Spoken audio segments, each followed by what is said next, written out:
son n'est pas bon, si vous entendez mal, à me faire des grands signes. C'est pour la bonne compréhension de tout le monde, c'est utile, donc je ferai le maximum d'efforts en ce sens.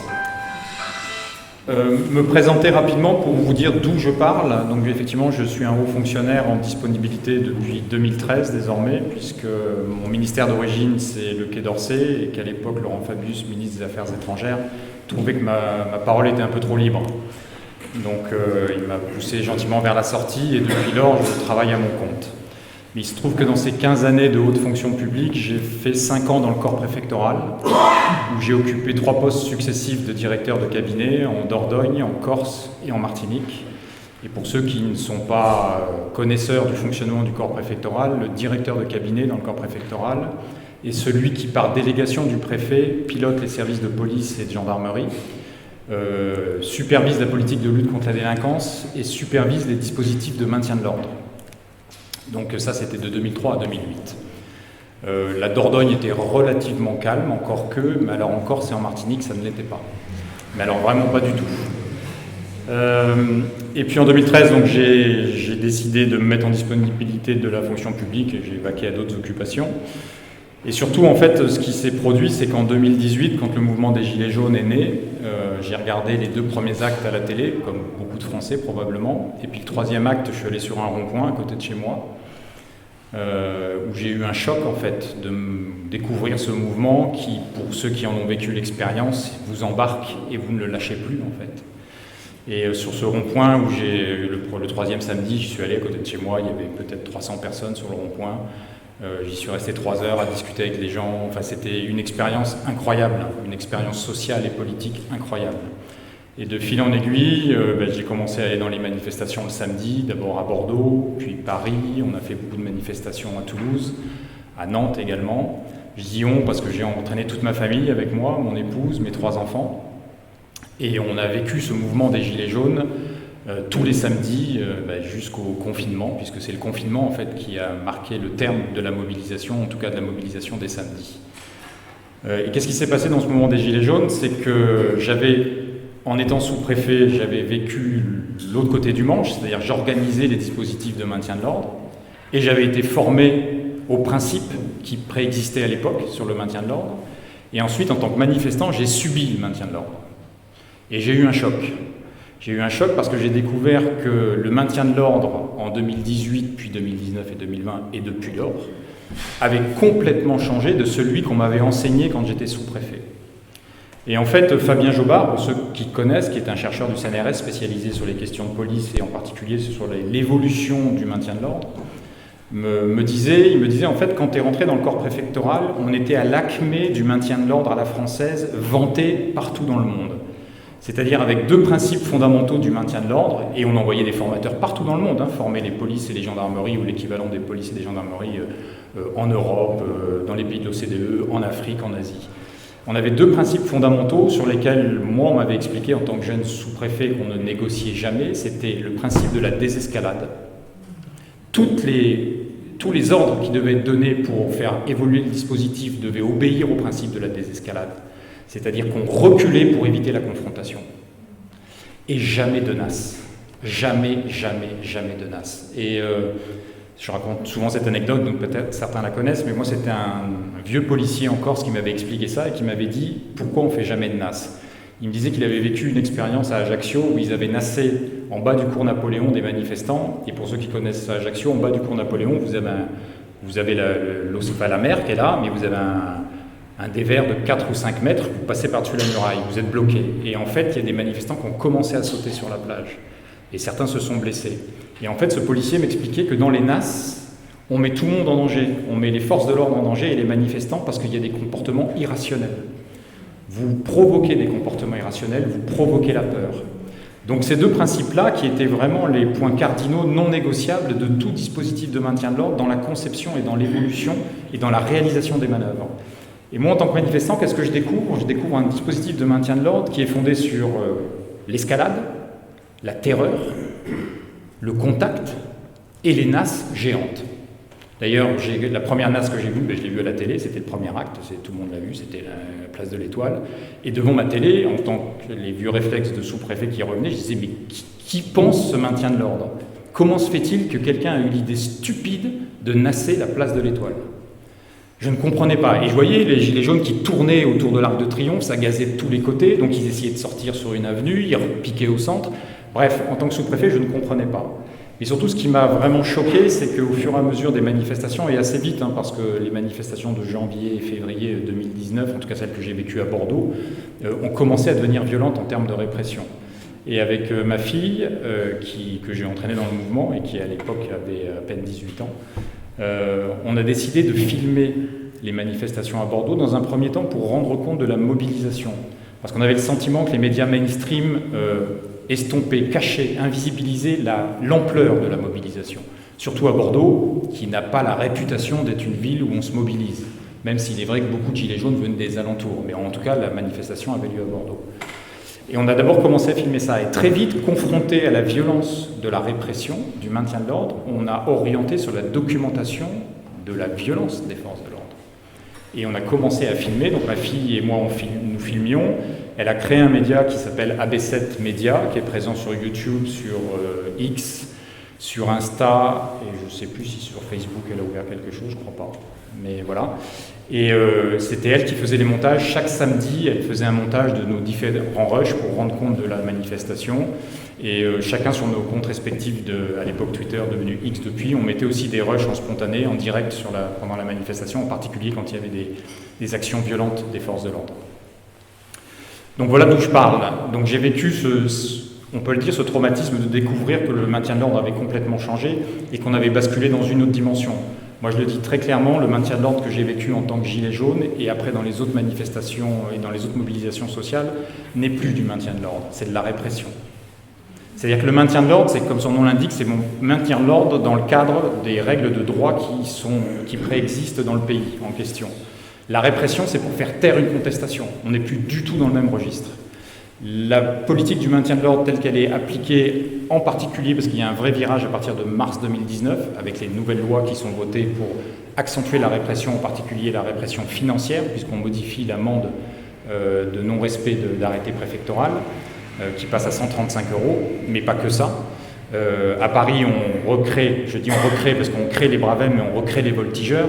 Qui pouvait penser avant le mouvement des Gilets jaunes, qui pouvait penser un seul instant qu'un esprit, pardonnez-moi l'expression, dérangé, envisagerait de recréer les voltigeurs? Qui pouvait y penser un seul instant? On était absolument tous persuadés les uns et les autres que depuis 1986, c'était inenvisageable. Ils l'ont fait dans l'indifférence générale, car la brave M, ce n'est ni plus ni moins que la version moderne des voltigeurs. C'est le même état d'esprit, terroriser les manifestants. C'est exactement le même état d'esprit. Donc on est arrivé vraiment sur un système de répression. Et ce qui m'inquiète, c'est que on a un vrai glissement où, moi je le dis clairement, on est en train de quitter l'état de droit. On est vraiment en train de quitter l'état de droit. Et pourquoi ? Parce que d'abord, il y a un glissement qui est spectaculaire et très inquiétant, c'est que dans l'état de droit en France, il est prévu que les forces de sécurité fassent cesser les infractions, interpellent dans la mesure du possible avec l'emploi de la force strictement nécessaire les auteurs des infractions et les défaire devant la justice, car seule la justice a le droit de punir. Or, dans les manifestations, le pouvoir politique a octroyé aux forces de l'ordre, et en particulier aux policiers, le droit de punir en direct les manifestants, avec l'usage d'armes de guerre que sont les LBD, les grenades de désencerclement et les gaz en tout genre. Vous avez un pouvoir politique qui est OK avec le fait qu'un policier mette un manifestant dans son viseur avec un LBD et décide de son propre choix, de manière totalement discrétionnaire, de châtier physiquement un manifestant. On a quitté l'état de droit. On a clairement quitté l'état de droit. Et ce glissement qui nous fait quitter l'état de droit se poursuit dans une forme de complicité de la justice. Il y a des avocats ici, dont un célèbre. Moi, il se trouve que ma fille et moi, on a été témoins dans une procédure à Toulouse. Nous avons filmé l'interpellation d'un gilet jaune, qui a été poursuivi ensuite devant le tribunal pour rébellion, notamment. Sauf que nous avons filmé l'interpellation. Dès que les policiers sont sur lui, ils ne bougent plus. Dans le PV d'interpellation, ils ont mis rébellion parce qu'ils ont tellement amoché le gilet jaune, qui a d'ailleurs fait un malaise en garde à vue, qu'il fallait expliquer pourquoi il avait été amoché. Devant le tribunal, avec notre vidéo, Les fonctionnaires de la BAC qui ont fait un faux PV, qui maintiennent leur version à la barre du tribunal, notamment sur l'aspect rébellion. Le tribunal condamne le gilet jaune à de la prison avec sursis, ne s'inquiète pas que des fonctionnaires de police fassent un faux PV et confirment leur version à la barre. Et malgré la preuve évidente, puisque nous avions une vidéo, je m'étais présenté au tribunal, pour essayer de donner de la crédibilité, j'avais rappelé que j'avais été sous-préfet, etc. Le tribunal s'en est complètement fichu. Comment voulez-vous que nous gardions la foi dans un système judiciaire qui, dans ces affaires-là, où le système se sent menacé, parce que c'est ça que les Gilets jaunes ont créé, c'est que le système s'est senti menacé, il y a eu un réflexe de système, un réflexe de classe, y compris dans la justice. Combien de Gilets jaunes ont témoigné d'avoir été interpellés sur la base d'infractions imaginaires, sur des faux PV? Certains Gilets jaunes ont été condamnés à de la prison ferme, parfois à des prisons qui étaient inférieures à 1 an, et on sait que généralement, il n'y a pas d'exécution de peine, surtout quand on est des primo-délinquants, c'est-à-dire quand c'est une première condamnation. De nombreux Gilets jaunes ont été enfermés pour des peines de prison de 2, 3, 4 mois. Quel est le primo-délinquant qui, condamné à la prison ferme pour 2, 3, 4 mois, se trouve effectivement derrière les barreaux? Les Gilets jaunes n'ont bénéficié d'aucune mansuétude, au contraire. Bien au contraire. Donc ce glissement qui nous fait quitter l'état de droit en confiant des missions de châtiment, de punition aux forces de l'ordre dans les manifestations, dans l'indifférence générale, c'est-à-dire que le politique s'en accommode, que l'opinion publique, abreuvée d'un récit politico-médiatique en disant les Gilets jaunes sont des tueurs de flics, des casseurs, etc., s'en accommode. Donc là, on a un vrai glissement. Ensuite, moi en tout cas, j'ai l'interrogation sur le fonctionnement judiciaire. Pendant l'événement, je trouve que désormais, les procédures qui sont instruites sur cette période-là, mais parce que le calme est un peu revenu, la poussière est retombée, on commence à voir quelques condamnations, ou en tout cas des enquêtes sérieuses sur les actes des policiers. Mais on peut encore s'interroger. J'ai filmé en janvier 2020, à Paris, lors d'une manifestation, un tir de LBD à bout touchant. Pas à bout portant, à bout touchant. Lorsque ces images ont fait le tour, même sur BFM à l'époque, le procureur de la République de l'époque, à Paris, avait déclaré ouvrir une enquête. Donc moi, dans les semaines qu'on suivit, je me suis dit, puisque les journalistes ont pu m'identifier et m'interroger sur ces images-là, la justice va le faire. Si les journalistes me trouvent, la justice va me trouver. Au bout de 18 mois, j'avais toujours pas été interrogé. Et surtout, j'avais appris que la plainte avait été classée. Enfin, l'enquête avait été classée. Et que, en fait, la victime a dû déposer plainte avec constitution de partie civile auprès du tribunal de grande instance et que donc un juge d'instruction a été nommé et ensuite a rouvert l'enquête. À ce moment-là, j'ai été contacté par le juge d'instruction, la juge d'instruction. Et lorsque j'ai été auditionné après le policier qui avait fait le tir de LBD. Et là, l'audition était lunaire. Lunaire. D'abord, avant d'arriver à l'audition, j'étais en contact avec la greffière et j'ai dit « j'ai d'autres vidéos dans les minutes qui précèdent l'événement. Est-ce que ça vous intéresse pour avoir du contexte, pour mesurer à quel point nous étions harcelés par les forces de l'ordre, en particulier par la Brave, et que le cortège était calme ?» Elle me dit « oh bah oui, peut-être, vous pouvez me donner les vidéos. » J'ai dit « mais demandez à la juge d'instruction, est-ce que ça l'intéresse ?»« Non, mais donnez-les-moi, d'accord. » Quand je suis arrivé dans le bureau de la juge, j'avais le sentiment que la juge n'avait pas regardé la vidéo, c'était une impression. Et on n'a pas regardé la vidéo ensemble. Elle m'a présenté des planches photographiques, des extraits de ma vidéo, probablement sélectionnés, parce que vu les extraits, probablement sélectionnés par le policier. Et quand j'ai demandé à la juge, je lui ai posé la question, je lui ai dit, mais vous avez vu la vidéo? Elle m'a dit, oui, oui, oui. Et en fait, toute l'audition s'est faite sur ces planches photographiques, une dizaine, extraites de ma vidéo, sur laquelle, effectivement, à un moment, on voit un manifestant qui pose la main sur un bouclier. Et je comprenais que c'était à charge, en fait. Et j'ai dit, mais vous voyez bien, on peut regarder la vidéo ensemble si vous voulez, mais il pose la main parce que le policier est en train de foncer sur lui et il se protège. Il n'agresse pas le policier. Et tout s'est fait comme ça. Et ensuite, elle m'a confronté aux déclarations du policier. Et là aussi, c'était complètement lunaire. Donc le policier a raconté une scène qui n'a jamais existé, où il était menacé de mort, etc. Et j'ai dit à la juge, vous avez vu la vidéo? Il est déjà en deuxième rideau, il a des fonctionnaires, il a des collègues qui sont devant lui. Et ensuite, c'est lui qui se faufile entre ses collègues, qui avance avec son LBD et qui tire. Il n'est pas en danger de mort. Et je dis, j'ai à votre disposition des vidéos sur les 10 minutes qui précèdent la scène, où on voit bien que le cortège est calme. Bien sûr, il y a des invectives. On connaît tous ça, les manifestations. Vous avez toujours, notamment, en ce qu'on appelle le pré-cortège, les plus énervés, qui parfois invectivent les policiers. Mais l'intelligence du maintien de l'ordre, c'est de ne pas répondre systématiquement. Mais il n'y avait pas de trouble à l'ordre public, il n'y avait pas d'agression de policiers. Et finalement, l'audition s'est terminée comme ça, donc ça fait plus d'1 an désormais, je n'ai pas de nouvelles, je ne sais pas où ça en est. On n'a jamais regardé la vidéo ensemble avec la juge d'instruction, on s'est contenté de ses planches photographiques. Elle m'a confronté aux déclarations du policier en me demandant d'acquiescer ou pas, ou si j'avais des observations à faire. Et à la fin de l'audition, quand je lui ai dit ce que j'avais dit à sa greffière, je lui ai dit j'avais amené une clé USB, j'ai dit si vous voulez, je vous laisse les vidéos qui précèdent. Et elle n'avait pas l'air très intéressée. C'est la greffière qui a dit oui, écoutez, donnez-les-moi. Et voilà, ça s'est passé comme ça. Donc moi, mon expérience de la justice, je ne peux pas généraliser, mais mon expérience de la justice dans ce cadre-là montre aussi qu'on a quitté l'état de droit et qu'on a un système judiciaire dévoyé au service d'un pouvoir, clairement au service d'un pouvoir. De nombreux témoignages de Gilets jaunes l'attestent, c'est qu'il y a eu beaucoup de Gilets jaunes, pour la première fois de leur vie, ont été confrontés à la justice dans le cadre de ce mouvement-là, parce qu'interpellés en masse, et ils sont tombés des nues. Ils sont tombés des nues. Jamais ils ne pensaient que la justice pouvait fonctionner ainsi. Donc ce glissement-là, ce glissement judiciaire, il est vraiment inquiétant. Il y a un autre glissement qui m'inquiète beaucoup, c'est l'usage des armes dans le maintien de l'ordre. Que ce soit le LBD, les grenades de désencerclement, tout ça sont des armes qui émargent à la catégorie des armes de guerre. Et quand j'entends, pardonnez-moi l'expression, des abrutis qui disent « il faut quand même être con pour ramasser une grenade de désencerclement, s'ils se font péter la main, c'est de leur faute », moi je dis « il faut quand même être con pour balancer une grenade de désencerclement avec du TNT sur des manifestants ». Je crois que le vrai problème, il est là, c'est que le point de départ, c'est qu'il est quand même très inquiétant de considérer qu'il est normal de balancer sur des manifestants des armes de guerre. Le LBD, c'est pareil. Le LBD qui n'a pas du tout vocation à servir au maintien de l'ordre et qui d'ailleurs plutôt versé dans des unités type BAC qui ne sont pas du tout spécialisées dans le maintien de l'ordre et sont des armes qui n'ont absolument rien à voir avec le maintien de l'ordre et qui ont éborgné au moins une trentaine de personnes depuis 2018. Au moins une trentaine de personnes. Donc cet usage des armes, qui nous vaut des condamnations à l'international, ce qui est quand même pour la France un peu gênant, mais qui ne semble pas bouleverser nos autorités politiques, et je dirais une bonne partie du champ politique. Parce que ce n'est pas que la force politique qui est au pouvoir, c'est qu'il y a une bonne partie du champ politique en France qui s'en émeut pas. Pas du tout.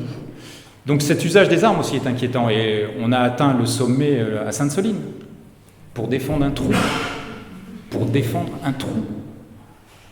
Parce que c'est de ça dont il s'agit. Pour défendre un trou, les gendarmes ont utilisé des armes de guerre en prenant le risque de tuer, ils ont presque tué. Le nombre de grenades de désencerclement, et pour ceux qui ont vécu ce que c'est qu'une grenade de désencerclement en manifestation, ils les ont tirées en cloche, ça arrivait sur la tête des manifestants, pour défendre un trou. Quand je parle de l'état de droit, Sainte-Soline, c'est vraiment la manifestation du fait qu'on a oublié la logique de l'état de droit. La manifestation est interdite, soit. Mais l'intelligence commande quoi? Vous avez des personnes, des autorités, enfin des personnes physiques et une association qui déclarent une manifestation. Elle est interdite. C'est pour défendre un trou, je rappelle. Laissez-les aller sur ce trou et faites des procédures ensuite s'il y a des dégradations. Vous avez identifié les organisateurs de la manifestation. Est-ce que ça vaut la peine de prendre le risque de tuer des gens pour ça? Non. Il y a du droit en France. Soyez intelligents. Vous interdisez la manifestation, certes, vous ferez une procédure déjà, puisque la manifestation a lieu, vous avez identifié les organisateurs, la justice suivra son cours. S'il y a des dégradations, c'est pareil. Les propriétaires des installations peuvent saisir la justice. L'intelligence politique commande de se poser la question de est-ce que ça vaut la peine de prendre le risque de tuer quelqu'un pour défendre un trou. Et ce qui est aussi très inquiétant, et ce que je ne reconnais pas dans le fonctionnement de l'État, c'est que cette manifestation annoncée très longtemps en avance, on a senti la confrontation arriver. C'est-à-dire que les organisateurs étaient sur une position inflexible, mais l'État également. C'est-à-dire qu'à aucun moment, personne ne s'est dit que ce serait peut-être pas mal qu'on se mette autour d'une table et qu'on essaie de trouver un dispositif gagnant-gagnant. Laissez la possibilité aux manifestants de rentrer dans le trou en les prévenant. Si vous cassez, vous répondrez de vos actes devant la justice. Mais en se disant, peut-être que c'est comme ça qu'on évitera le drame. Non, tout le monde était campé sur ses positions, l'État en particulier, à qui il revient de chercher la désescalade. Et aucune réunion de concertation n'a eu lieu, si ce n'est des annonces médiatiques qui ont commencé pratiquement 3 semaines avant la manifestation, où on annonçait un dispositif complètement fou, de 6 000, 5 000 ou 6 000. Enfin, c'est hallucinant, c'est hallucinant. Vous, dans la délinquance au quotidien, quand vous y êtes confronté, on vous explique, quand vous appelez le commissariat de police ou la brigade de gendarmerie, on n'a pas l'effectif, on n'y arrive pas. Mais là, pour défendre un trou, on arrive à mobiliser des gendarmes en veux-tu, en voilà, des hélicoptères, des quads. La brave M sur des quads, quoi. C'était ça le truc. Donc on a perdu le sens de l'état de droit, on a perdu le sens de la mesure.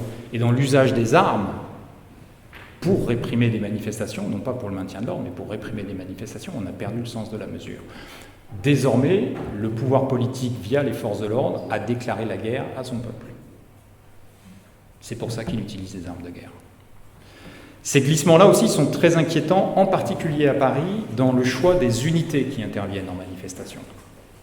C'est moins le cas en province, et c'est vraiment le cas à Paris. Donc il y a la Bravem qui a été créée, contrairement à ce que les différents ministres de l'Intérieur disent, puisqu'ils sont plusieurs à s'être succédés depuis que la Bravem a été créée. Ce n'est pas une unité spécialisée dans la lutte, enfin ce n'est pas une unité spécialisée dans le maintien de l'ordre. Les unités spécialisées dans le maintien de l'ordre en France sont les CRS et les gendarmes mobiles. La Brave M, elle est composée de volontaires des compagnies d'intervention qui sont des unités de la préfecture de police, qui sont des unités touche à tout, polyvalentes. C'est-à-dire qu'elles gèrent ce qu'on appelle le police secours, le premier appel, et qu'elles sont aussi mobilisées quand elles doivent évoluer en unités constituées pour des manifestations, etc. Elles ont un vernis de formation en maintien de l'ordre. Ce ne sont pas des spécialistes du maintien de l'ordre. Dans la constitution de la Brave M, en plus, ce sont des volontaires des compagnies d'intervention. Donc c'est des gens qui veulent en découdre. Ce sont des gens qui ont un appétit pour la violence. Et pour ceux qui ont été confrontés à la Brave M, ça se voit dans leur regard. Ça se voit dans leur regard. C'est des gens qui veulent en découdre. Et cette unité a été constituée avec un message politique à peine subliminal. Allez-y, vous avez carte blanche. Et donc ces unités sont engagées dans le maintien de l'ordre à Paris, que ce soit la Brave M ou les compagnies d'intervention, dans les manœuvres les plus délicates dans les manifs, c'est-à-dire lorsqu'ils doivent charger dans le cortège, lorsqu'ils doivent interpeller. C'est-à-dire que les unités les moins bien formées en maintien de l'ordre sont celles à qui on confie les manœuvres les plus délicates, celles qui sont le plus au contact. En revanche, ce sont des unités qui ont un véritable appétit pour la violence. Ce sont les plus violentes, c'est-à-dire qu'il vaut mieux subir une charge de CRS ou de gendarme mobile qu'une charge de la Brave M ou une charge des compagnies d'intervention de la préfecture de police. Parce que quand c'est les unités Brave M et compagnies d'intervention, je peux vous assurer que si vous passez à portée de matraque, que vous soyez calme ou pas calme, vous allez prendre un coup. C'est évident. Les CRS, dans une moindre mesure, mais surtout les gendarmes mobiles, sont particulièrement bien formés au maintien de l'ordre. Ils passent des heures et des heures à se former à ça.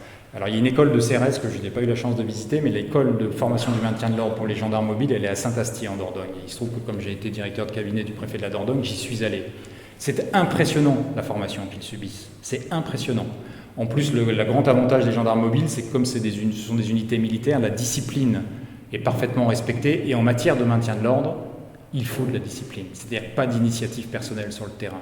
Jamais d'initiative personnelle sur le terrain. Les seuls qui donnent les ordres, c'est ceux qui commandent le dispositif et qui ont une vision d'ensemble du dispositif. Ça, c'était une règle aussi que j'avais appris dans le maintien de l'ordre.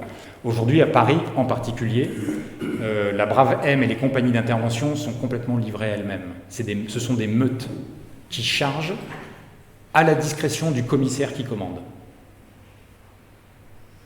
Donc tous ces glissements-là font que le maintien de l'ordre en France aujourd'hui, depuis le mouvement des Gilets jaunes, et ça s'est poursuivi sur les dernières mobilisations sociales, est devenu de la répression, faire taire une contestation.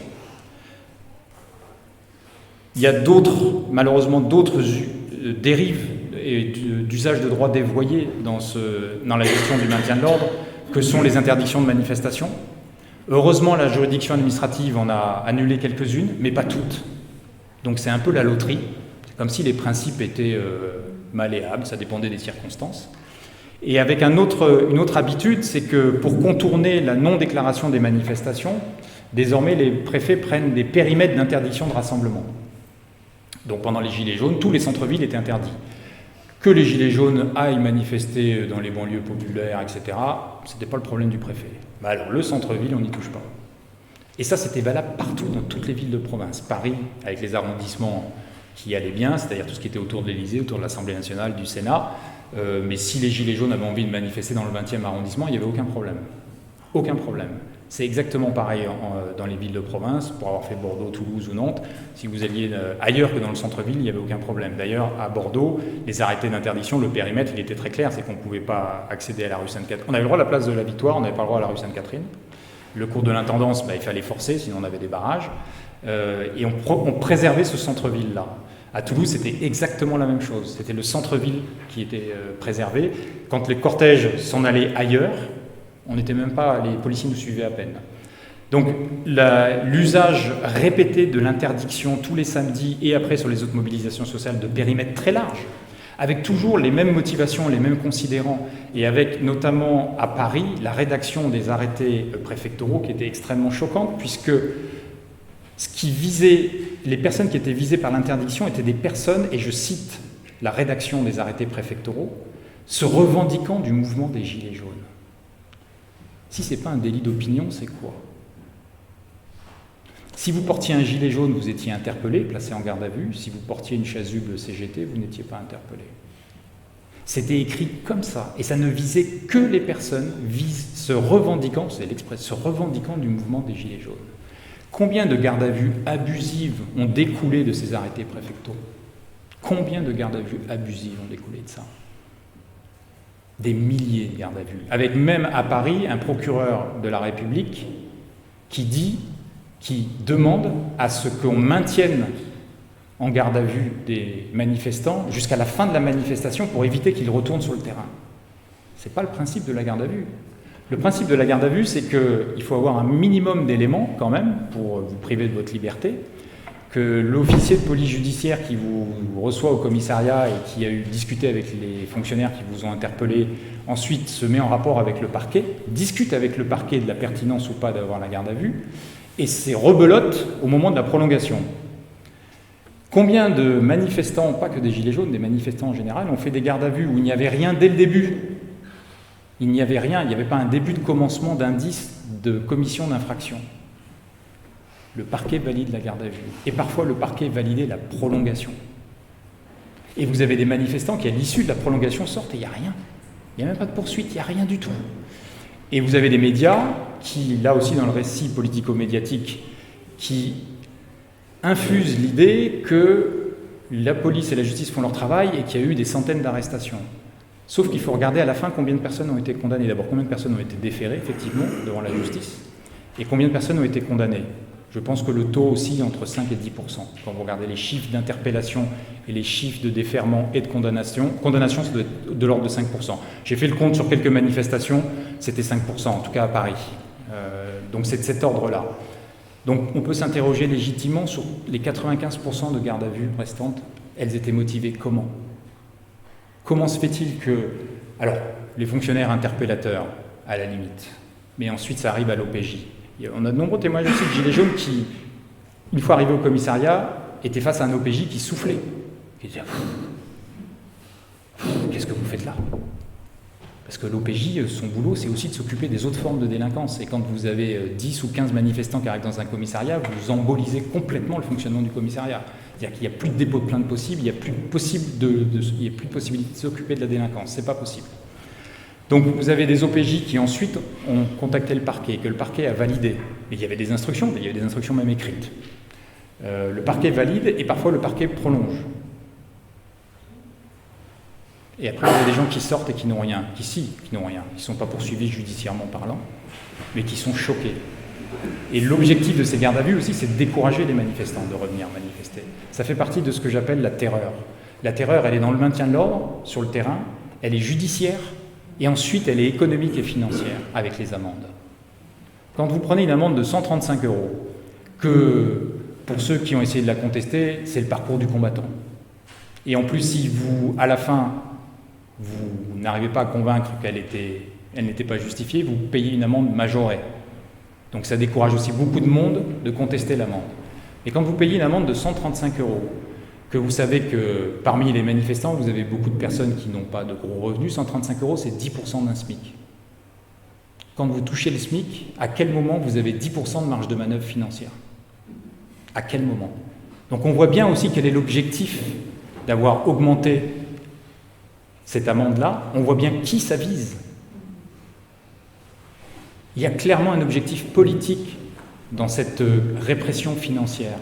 Il y a quelques semaines de ça, le groupe Renaissance a proposé l'augmentation de ces amendes de participation, d'organisation de manifestations interdites et de participation à l'attroupement pour passer à 1 000 euros. 1 000 euros. Avec l'explication, oui, il y a les Jeux Olympiques, vous comprenez, nanani, nanana. 1 000 euros. Un SMIC, quasiment un SMIC. Un mois de salaire. 1 000 euros, qu'est-ce qui leur prend par la tête? D'abord, on voit bien qui ils visent socialement. On voit bien qui est visé. Et il n'y a plus de limite.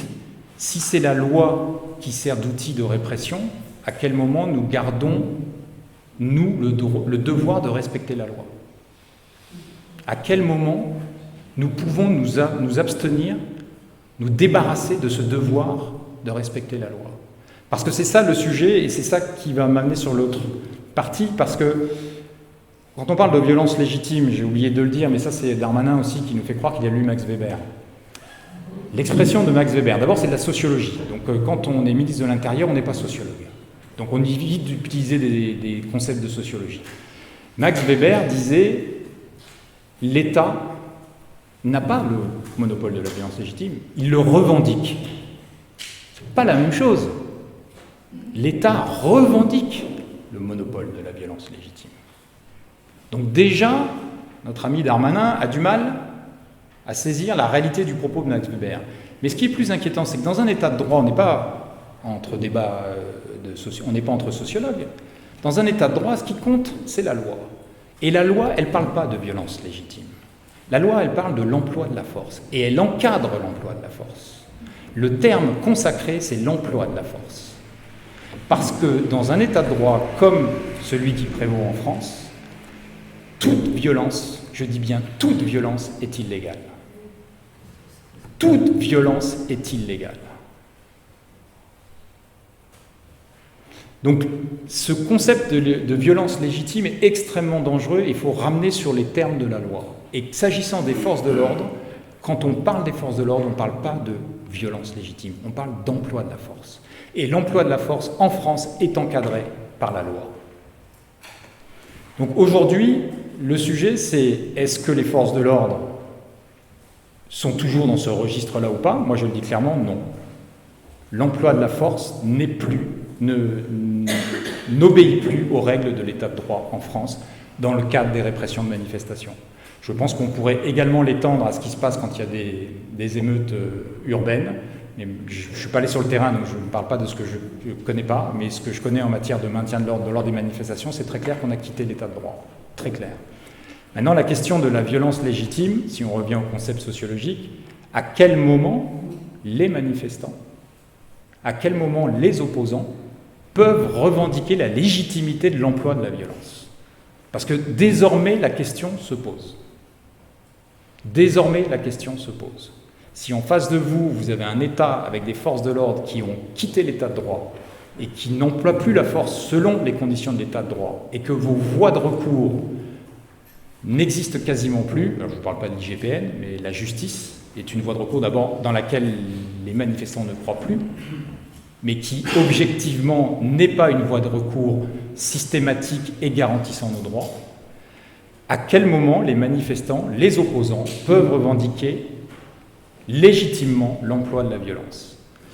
Et là, je ne sais pas si on ouvre la boîte de Pandore, mais en tout cas, on pose une question qui est extrêmement sensible. Alors, pour préparer cette intervention, j'ai fait un truc que je n'avais pas fait depuis que j'étais étudiant à l'IEP de Bordeaux. J'ai relu la Déclaration des droits de l'homme. Je ne l'avais pas fait depuis, je vous confesse que je ne l'avais pas fait depuis donc quelques années. Et parce que pendant les manifestations, notamment de Gilets jaunes, on sortait beaucoup l'article 35 de la version de juin 1793, qui était donc dans la Constitution, qui n'a jamais été appliquée. Et je vous relis l'article 35 pour vraiment coller au texte, mais qui ne fait pas partie du bloc de constitutionnalité en France. Mais c'était quand le gouvernement viole les droits du peuple, l'insurrection est pour le peuple et pour chaque portion du peuple le plus sacré des droits et le plus indispensable des devoirs. Et ça, c'est un article qu'on a beaucoup retrouvé dans les manifestations. En tout cas, il y avait des pancartes ou des manifestants qui s'en réclamaient. Il ne fait juridiquement pas partie du bloc de constitutionnalité en France. Qu'est-ce qui fait partie du bloc de constitutionnalité en France? La version de 1789. Donc je l'ai relu. Et je me suis dit, tiens, l'article 2 est intéressant. J'ai lu l'article 2, je vais vous le lire. Le but de toute association politique est la conservation des droits naturels et imprescriptibles de l'homme.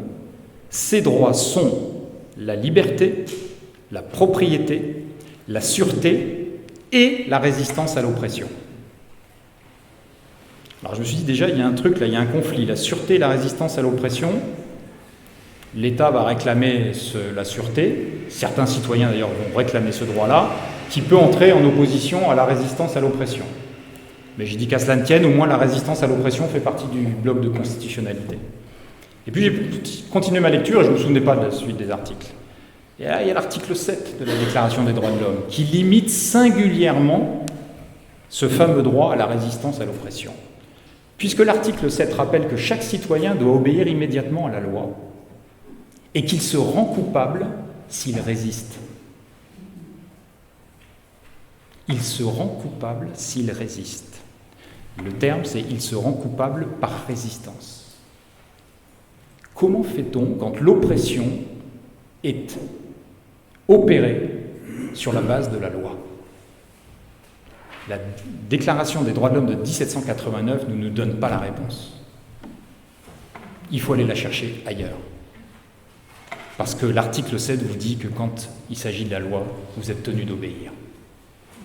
Et que si vous résistez à la loi, vous êtes coupable. Et c'est exactement le langage politique que le pouvoir nous tient depuis 2018. C'est exactement ce langage-là qu'on nous tient. Et plus grave encore, c'est que tous les ajustements législatifs et réglementaires qui visent à permettre, à accroître la répression, nous enferment encore plus dans cette logique-là. Nous réduisent la possibilité de manifester, nous réduisent la possibilité de contester. Et que le pouvoir politique nous explique qu'il est légitime dans la répression, puisqu'il le fait au nom de la loi. Alors moi, aujourd'hui, dans les manifestations dites classiques, c'est-à-dire celles qui sont déclarées, le plus souvent par des syndicats, parfois par des associations, en tout cas non identifiées comme étant des syndicats, je pose la question de à quel moment les manifestants pourraient revendiquer la légitime défense. À quel moment? Je pose clairement la question. Et là aussi, je suis allé revérifier un petit peu, parce que je ne suis pas avocat, qu'est-ce que la légitime défense? Il y a une jurisprudence très étoffée en France sur la légitime défense. La légitime défense, elle doit s'appliquer d'abord dans un cas particulier. L'agression doit être réelle, actuelle, c'est-à-dire ça s'est passé il y a 15 jours et je revendique le droit à la légitime défense parce que ça s'est passé il y a 15 jours, et injustifiée. Et la riposte doit être nécessaire, immédiate et proportionnelle. Alors moi, je vais vous donner un exemple très clair et très simple auquel j'ai été confronté. Vous voyez un policier qui frappe un manifestant au sol à coups de matraque. L'agression est réelle, actuelle et totalement injustifiée. C'est pas moi qui le dis, c'est le préfet qui en 1968 avait à Paris fait une magnifique note à l'ensemble des services de police en disant que chaque policier qui frappait un manifestant au sol déshonorait la profession. Rien techniquement ne justifie de taper un manifestant au sol. Ou bien vous le maîtrisez parce que vous voulez l'interpeller, ou bien vous le laissez partir, mais rien ne justifie de le taper. Donc quand vous êtes confronté à ça, qu'est-ce que vous faites? Qu'est-ce que vous faites? Est-ce que vous pouvez dire, dans le cadre de la légitime défense, j'ai repoussé le policier? Bien sûr que non. D'abord, ses collègues vont vous tomber dessus et vous allez, pardonnez-moi l'expression triviale, vous allez prendre cher. Mais surtout, devant la justice, c'est indéfendable. C'est indéfendable. Comment vous faites quand un policier vous tire dessus au LBD alors que vous n'avez rien fait? Comment vous faites quand des policiers vous chargent de manière incessante dans des cortèges où la charge ne se justifie pas? Comment vous faites tout simplement pour vous protéger? Comment vous faites pour repousser un policier qui vous frappe? La question de la légitime défense, aujourd'hui, dans le cadre des manifestations dites classiques, se pose très clairement. Il se pose très clairement. Moi, ça m'est arrivé dans une manifestation où les policiers ont chargé de manière inconsidérée, non justifiée, et la densité du cortège était telle qu'on ne pouvait plus reculer. Donc on était tous agglutinés les uns sur les autres. Et les policiers, arrivés à notre contact, ont commencé à tabasser tout le monde. Et notamment, la personne qui était à côté de moi a pris 2 gros coups de matraque, et j'ai repoussé le policier. Et là, tout de suite, il a essayé de m'en donner un coup, j'ai réussi à me mettre au milieu des manifestants, Mais il est évident que s'il m'interpellait, devant la justice, mon cas était indéfendable. Indéfendable. Jamais je n'aurais pu expliquer pourquoi j'avais fait ça. Sauf qu'aujourd'hui, qu'est-ce qu'il faudrait faire? Se laisser tabasser? Se laisser mutiler? Je pose la question. Je pose la question. En tout cas, cette question mérite vraiment d'être posée, et elle mérite d'être posée politiquement. Elle mérite d'être posée politiquement. La légitimité de l'emploi de la violence par les manifestants ou par les opposants au régime ou au pouvoir en place, ça peut aussi s'inscrire dans d'autres cadres. Quand vous vous opposez pour créer un rapport de force. On l'a vu récemment avec les manifestations d'agriculteurs, ils ont créé un rapport de force. Alors quand ils bloquaient en province, ça ne semblait pas trop émouvoir à Paris. Quand ils ont dit on monte à Paris, on va venir bloquer à Paris, là, ça a commencé à réagir. Mais ils ont su faire peur, ils ont su imposer un rapport de force. Ils ont obtenu certaines choses, j'ai l'impression que ça redémarre, je pense qu'ils ne sont pas tous satisfaits, mais ils ont établi un rapport de force, en dehors du droit. Les blocages ne sont pas des manifestations déclarées, c'est une infraction, c'est un délit, entrave à la circulation, je crois que d'ailleurs on risque pas mal, financièrement et même une peine de prison pour une entrave à la circulation. Ils n'ont pas été poursuivis, donc le pouvoir politique a aussi de temps en temps, montre qu'il a des vraies marges de manœuvre et qu'il peut aussi choisir de ne pas appliquer la loi. Ils ont établi un rapport de force. Ils ont réussi. Il y a une autre profession qui n'a même pas besoin d'établir le rapport de force, qui menace juste de se mettre en grève, ce sont les transporteurs. Quand ils menacent de se mettre en grève, ça suffit, ils obtiennent ce qu'ils veulent. Ils établissent un rapport de force. Mais quand vous êtes gilet jaune, quand vous êtes opposant à la réforme des retraites, quand vous êtes opposant à la loi sécurité globale, vous faites comment? Vous faites comment pour établir le rapport de force? Aujourd'hui, si vous faites une manifestation dans les formes classiques, je le dis clairement, ça ne sert plus à rien. Et ce n'est pas moi qui le dis, alors je ne sais plus si c'était Dussopt ou Véran qui l'avait dit dans le cadre de la réforme des retraites, il avait dit que vous soyez 3 millions ou 10 millions dans la rue, ça ne changera rien. C'est-à-dire que ce rapport de force qui, jusqu'à il y a encore quelques années, était considéré comme valable, c'est-à-dire si vous mobilisiez du monde dans la rue, on considérait que vous aviez établi le rapport de force et le pouvoir politique était amené à discuter, c'est ce qui s'est passé en 1995, lorsque Juppé était Premier ministre. Aujourd'hui, ça n'existe plus et le pouvoir politique vous le dit. Il vous dit, vous pouvez être 10 millions dans la rue, on s'en fiche. Et si dans le cadre de ces manifestations, vous avez, dans les manifestations, on appelle ça les déterres, c'est-à-dire ceux parmi les manifestants qui sont déterminés et qui ont décidé d'en découdre un peu avec les forces de l'ordre, les forces de l'ordre sont désormais suffisamment puissantes et suffisamment couvertes politiquement pour réprimer dans ce cadre-là. Donc qu'est-ce qu'il reste? Alors vous avez un courant, je ne sais pas si je peux le qualifier politique, mais il y en a certains en tout cas qui préconisent l'usage d'actions violentes contre les symboles de l'État, contre les forces de l'ordre. Ce ne sont pas mes valeurs, mais je ne sais pas, c'est peut-être eux qui ont raison. Moi, c'est pas cette forme-là que j'encourage. Et peut-être que c'est eux qui ont raison, je n'en sais rien. Moi, la question que je pose, c'est quid de la désobéissance civile? Et la désobéissance civile nous ramène à la violence. Parce qu'il n'y a pas de désobéissance civile impactante si ceux qui la conduisent n'acceptent pas de subir la violence illégitime de l'État pour le décrédibiliser. Parce que c'est ça l'objectif de la désobéissance civile. Si on revient aux origines, et notamment à ce que Gandhi a fait en Inde, c'est qu'ils ont conduit des mouvements de désobéissance civile pour provoquer l'usage excessif de la force, si on revient à des langages d'état de droit, et pour décrédibiliser l'autorité britannique, et pour obtenir, in fine, leur indépendance. Donc aujourd'hui, lorsqu'on entend des mouvements, notamment écologiques, parce que je pense que la radicalité va arriver de ce côté-là, dans les années à venir, on parle de désobéissance civile. Je dis attention, ça n'est pas déconnecté de la violence. C'est-à-dire que la désobéissance civile en elle-même n'est pas nécessairement violente, encore que. Mais surtout, elle implique, pour être efficace, de provoquer la violence de l'État.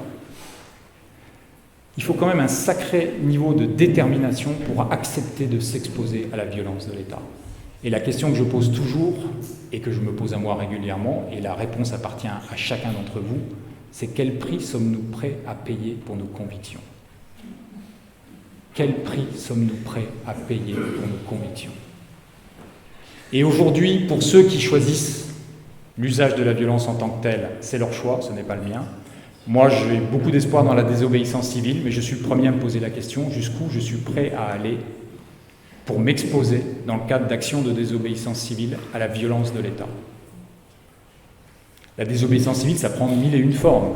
J'espère qu'il y en aura pendant les JO à Paris.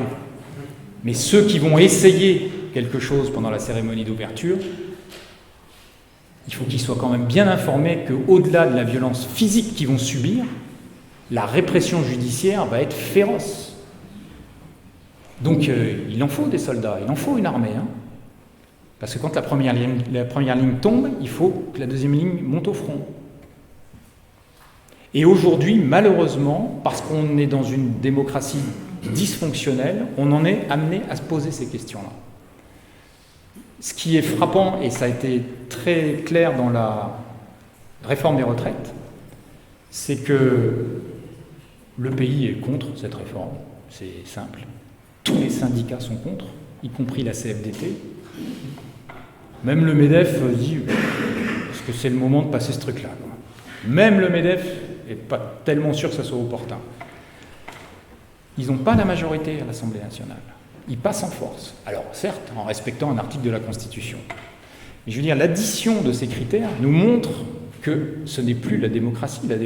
La démocratie telle que définie dans notre Constitution, c'est le gouvernement du peuple, par le peuple, pour le peuple. On en est très loin. Qu'est-ce qui se passe dans ce cadre-là? C'est que vous n'avez plus du tout aucun tamis de discussion, que ce soit parlementaire ou de dialogue social, et vous avez l'entièreté de la colère des Français qui se retrouvent dans la rue.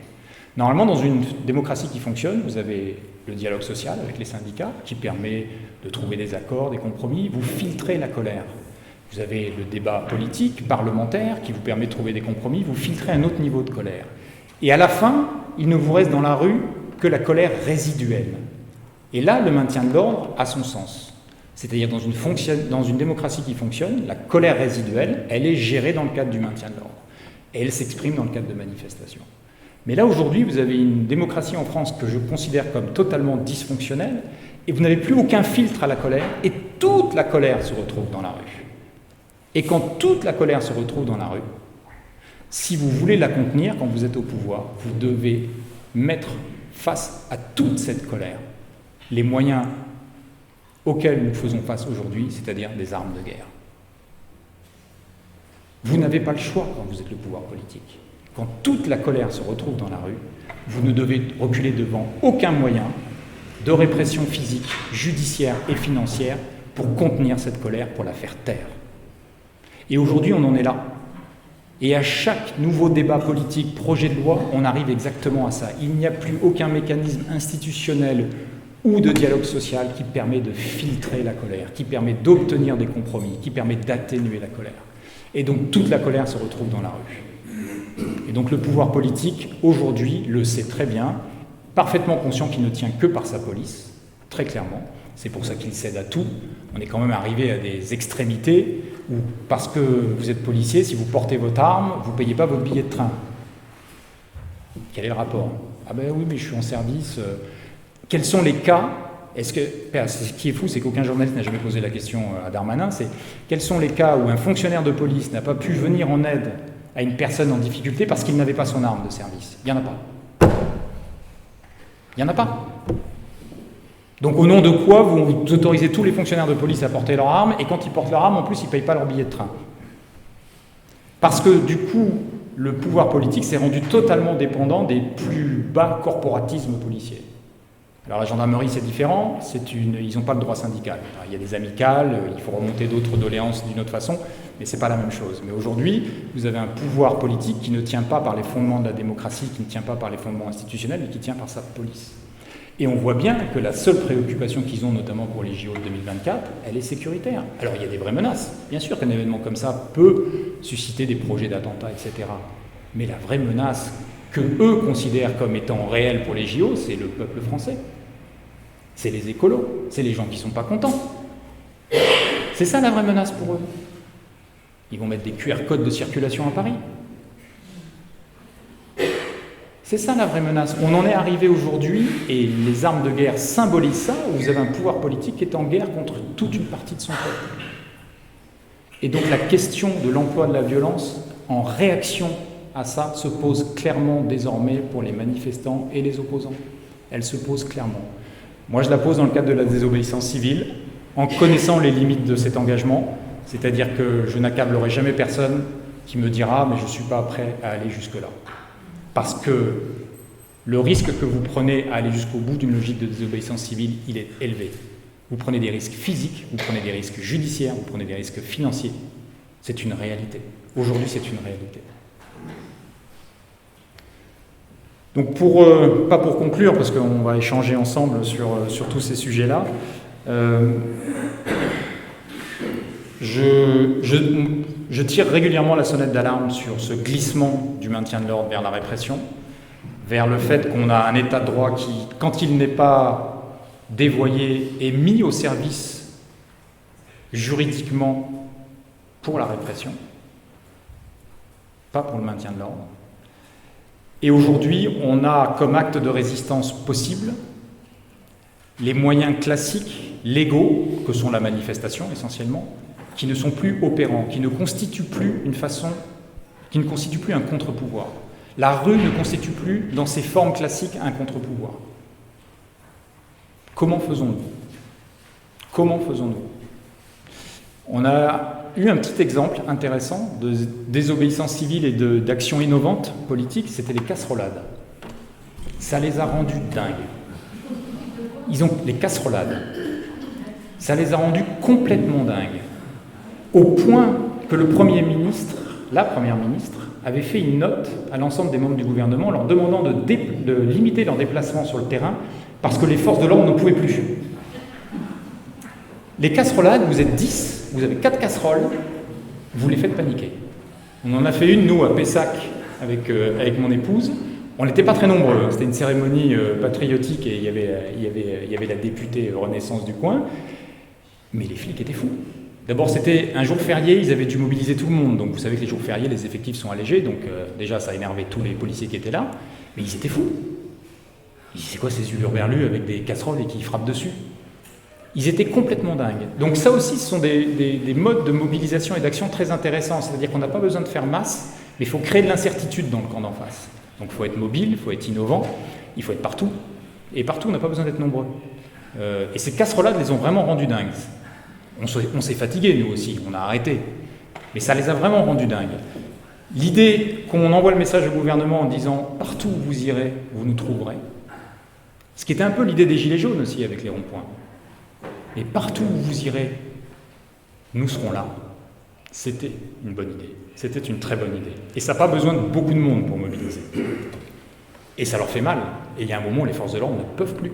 Ça n'est pas possible. Vous avez en permanence une dizaine de ministres qui sont sur le terrain, donc multiplié par le nombre de forces de l'ordre nécessaires à chaque déplacement, plus la gestion du quotidien pour les forces de l'ordre, donc plus la gestion des itinéraires, de bloquer la circulation, de sécuriser des blocs entiers, des quartiers entiers, etc. Donc ça, c'était, je trouve, une forme très innovante. Il y a une autre forme qui est assez innovante, c'est ce qu'on appelle dans le jargon des manifestants les sauvages, les manifestations sauvages. C'est-à-dire que ça peut se produire dans le cadre d'une manifestation déclarée et à l'issue de laquelle, par petits groupes, vous partez à l'aventure dans la ville dans laquelle vous êtes. J'en ai suivi quelques-unes à Bordeaux et à Paris dans le cadre de la mobilisation contre la réforme des retraites. Et c'était notamment les jeunes, les lycéens en particulier, les étudiants qui faisaient ces manifestations sauvages. Les flics n'en pouvaient plus. D'abord, ça cavale vite un jeune, je vous le dis, parce que moi j'avais du mal à les suivre. Et ça cavale longtemps, et en plus c'était ludique pour eux. Et les flics étaient dingues de ça. Moi j'ai vu des fonctionnaires de la Brave à Paris lâcher l'affaire. Lâcher l'affaire. On était autour de Bastille, c'était un des coins où les jeunes se retrouvaient tout le temps quand il y avait des manifestations sauvages. J'ai vu des fonctionnaires de la Brave lâcher l'affaire, c'est-à-dire qu'ils étaient en train de poursuivre un groupe de jeunes, ils ont laissé tomber. Donc la mobilité, l'innovation en matière de confrontation, la nécessité d'étirer leur dispositif en fait, de sortir des formes classiques de mobilisation, ça peut être une piste aussi. Ces quelques exemples-là nous laissent penser qu'un peu de créativité et d'imagination devrait quand même pas mal embêter le pouvoir politique. Voilà, je vais m'arrêter là parce que je pense que vous avez des questions. En tout cas, avec plaisir, j'échangerai avec vous sur ce sujet, sur mon point de vue, qui n'est que mon point de vue, un bout de vérité, mais comme nous détenons tous un bout de vérité, relevons le défi d'assembler tous ces morceaux.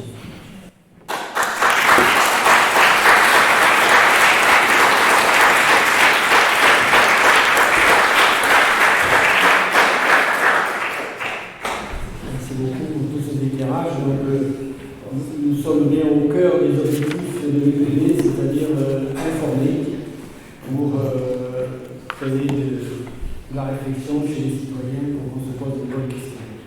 Merci à nouveau pour ça. Donc, maintenant, vous allez avoir la parole. Vous allez pouvoir rajouter, contester, demander plus, etc. Je n'ai pas de micro autre que ça à vous proposer, donc je vous demanderai de vouloir parler assez haut, que tout un chacun puisse entendre vos questions, et puisque les réponses, ça va bien dans ce sens-là, ça s'entend un petit peu moins bien.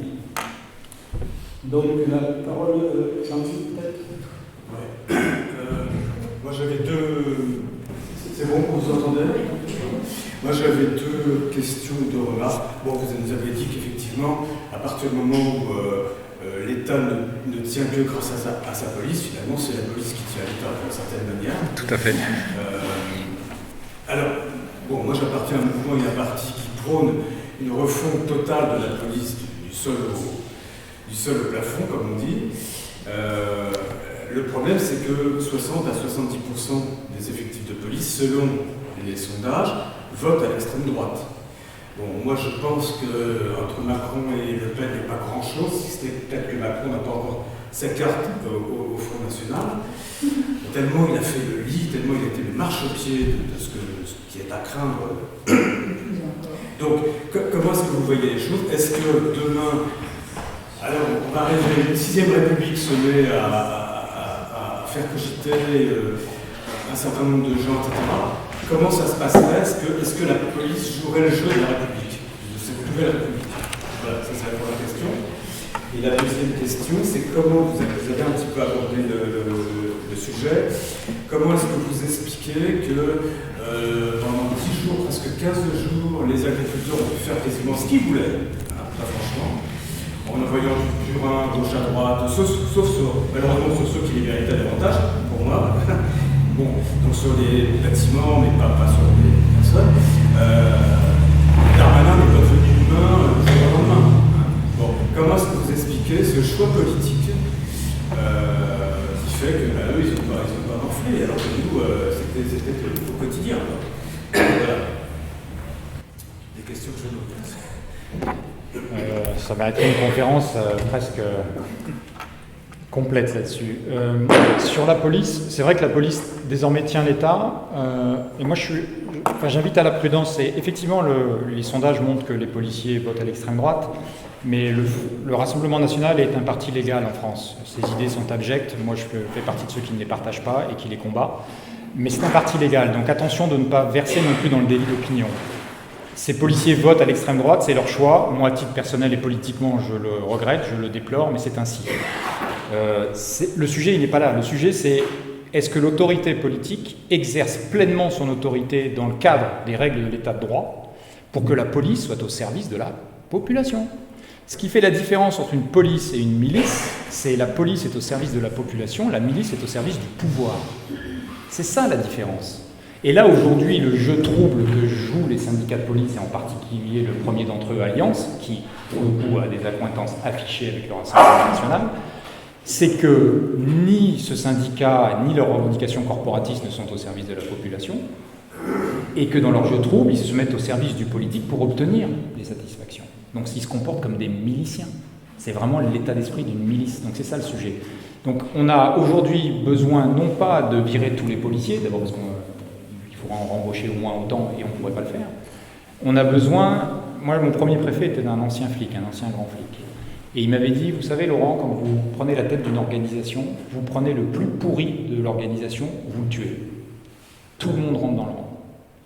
Aujourd'hui, si vous voulez remettre la police en état, vous n'avez pas besoin de virer tous les fonctionnaires de police. Vous avez besoin de vous attaquer aux 5 ou 10% que tout le monde connaît dans l'institution, que tout le monde connaît, qui n'ont pas leur place dans la police et vous en faites des exemples. Et là, vous montrez en tant qu'autorité politique que c'est comme ça que vous voyez la police, elle est aux ordres et au service de la population. Aujourd'hui, on a un pouvoir politique qui n'est pas du tout dans cet état d'esprit et on a désormais une police qui n'est plus dans cet état d'esprit. Et moi, j'ai eu la chance d'échanger avec un policier qui, depuis 10 ans, est gardien de la paix dans le 93 et qui m'a contacté suite à mes différentes prises de parole. et qui m'expliquait à quel point il ne comprenait plus son métier. Il m'a dit, moi je ne suis pas rentré dans la police pour tabasser les gens, je ne suis pas rentré dans la police que pour... Je reprends ces termes, hein, parce que ces termes, ça fait 10 ans qu'il est en 93, pour me faire de l'arabe. C'est ça qu'il m'a dit. Mais il m'a dit, j'ai l'impression que c'est des ordres qu'on reçoit. Il m'a dit, je ne comprends plus mon métier. Et il dit, ce qui m'inquiète le plus, c'est que les fonctionnaires qu'on recrute aujourd'hui rentrent dans le métier sans savoir ce que c'est que d'être policier réellement, mais rentrent avec des fausses croyances, avec de mauvaises idées. Donc en plus, on est en train de s'assurer que ça fait à peu près 5-6 ans que les recrutements qui sont faits en particulier en région Île-de-France sont des personnes qui n'ont pas idée de ce que c'est que d'être policier, qui n'ont pas la conscience de l'exigence que c'est de ce métier et la philosophie qui est d'être au service de la population. Donc moi je pense, je fais partie de ceux qui disent on a besoin de la police. Après je comprends que le débat puisse se poser de savoir est-ce qu'on a besoin de police ou pas. Moi je fais partie de ceux qui disent oui, mais à une seule condition, qu'elle soit au service de la population et pas du pouvoir. Et dans les missions de police, ce qui m'inquiète aussi beaucoup dans le discours politique, c'est qu'on dit la police, les forces de l'ordre défendent les institutions. Non, les forces de l'ordre ne défendent pas les institutions. Les forces de l'ordre protègent les personnes et les biens, en priorité les personnes. Les institutions, c'est des personnes et des biens. Et on met tout le monde sur le même plan. Il n'y a pas une prééminence des institutions sur les autres Français. Il faut faire très attention. Le rempart de la République, attention à ça. La police protège les personnes et les biens, en priorité les personnes, quand il faut faire un choix. Et on est tous égaux. Les institutions ne priment pas sur les citoyens. Ça, c'est la mission de la police. Donc je pense que c'est plutôt un exercice de l'autorité politique qu'il faut reprendre, avec effectivement, il y a quelques pourcentages des fonctionnaires de police, et probablement la gendarmerie aussi, où il faut mettre de l'ordre. Il faut arrêter cette cogestion avec les syndicats, il faut créer une autorité indépendante qui ne sera plus l'IGPN. On peut s'inspirer de ce qui se fait dans d'autres pays européens, en particulier en Angleterre. Je trouve que le modèle anglais est très intéressant. On peut faire toutes ces choses-là, mais je pense qu'on n'a pas besoin de jeter toute la police. C'est mon point de vue.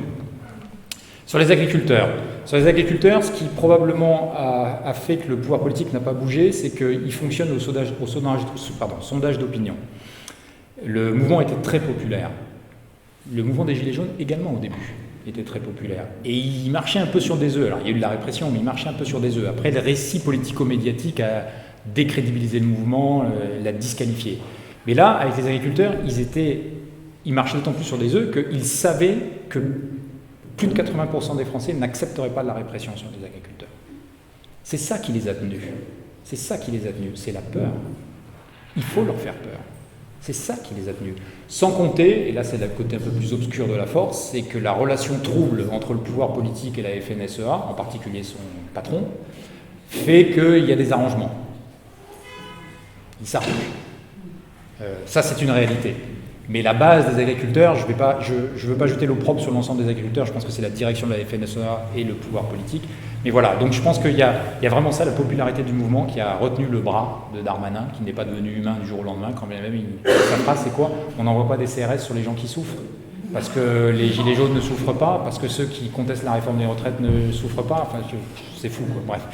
Donc voilà, c'est l'explication que je donne, et pour connaître un peu le fonctionnement interne de ce pouvoir-là, la popularité du mouvement a induit de la peur chez eux. Bonsoir.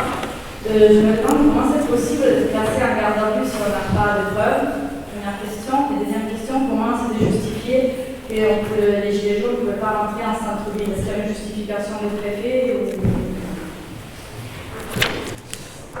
Sur le deuxième point, c'était des arrêtés préfectoraux. Donc ils disaient que comme il y a eu des manifestations précédentes où il y a eu des troubles à l'ordre public et des dégradations, ils justifiaient leurs arrêtés préfectoraux comme ça. Et ils reproduisaient systématiquement les mêmes considérants. En fait, ils changeaient juste les dates. Donc je pense que sur le fond, ça doit être contestable. Certains arrêtés ont été contestés, certains ont été annulés par la justice administrative. Mais il est vrai aussi que c'est épuisant de mener ce combat-là. Et les Gilets jaunes, ils n'étaient pas armés pour mener ce combat-là. Donc, mais la justification juridique, elle est là. C'est qu'il y avait des arrêtés pris par les préfets qui, au nom des dégradations et des troubles à l'ordre public précédents, justifiaient l'interdiction des centres-villes. Sur l'absence de preuves dans les gardes à vue, c'est pas choquant en soi que vous soyez placé en garde à vue quand il n'y a pas de preuves, parce que le temps de la garde à vue est aussi le temps dédié à la recherche de preuves. Donc il peut arriver que dans des affaires, vous avez de fortes suspicions sur quelqu'un et vous avez besoin de le placer en garde à vue, à la fois pour chercher des preuves pendant ce temps-là, et puis pour l'auditionner et le confronter éventuellement avec des versions contradictoires, etc. Mais là, dans le cadre des manifestants, ce qui est choquant, c'est que on a moult exemples de manifestants qui sont arrêtés pour rien, saisis comme ça. Combien on en a vu en manifestation des charges de police? C'est des rafles. En fait, vous êtes sur la trajectoire de la charge, ils vous embarquent, et puis quand ils vous ramènent derrière le camion, c'est là, parfois ils se creusent la tête. Alors qu'est-ce qu'on va mettre sur le PV d'interpellation? Quel est le motif? Et il y a un motif qui a été très utilisé et qui est complètement dévoyé. C'est une réforme qu'a introduite Nicolas Sarkozy, c'était participation à un attroupement en vue de commettre des violences. Donc en fait, c'est l'intention qu'on criminalise. Donc vous arrêtez tout le monde. En fait, dès que ça chauffe un peu, dès qu'il y a une personne qui court, vous pouvez l'interpeller sous ce motif-là en disant c'est participation à un attroupement en vue de commettre des violences. Combien de gilets jaunes, combien de manifestants sont arrêtés avec ce motif-là? Et puis vous arrivez en garde à vue, il n'y a pas un début de commencement de preuve, on vous garde 24 heures, parfois 48 heures, puis après on vous dit au revoir monsieur, au revoir madame.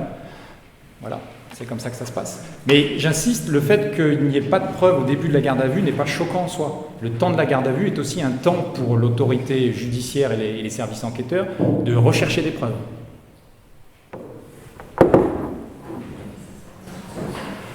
Merci pour cet exposé très brillant et très argumenté. Tu as évoqué très justement le problème du risque que l'on prend lorsque l'on défend un truc, le risque de tuer quelqu'un. Je pense qu'effectivement c'est une question qui mérite d'être posée.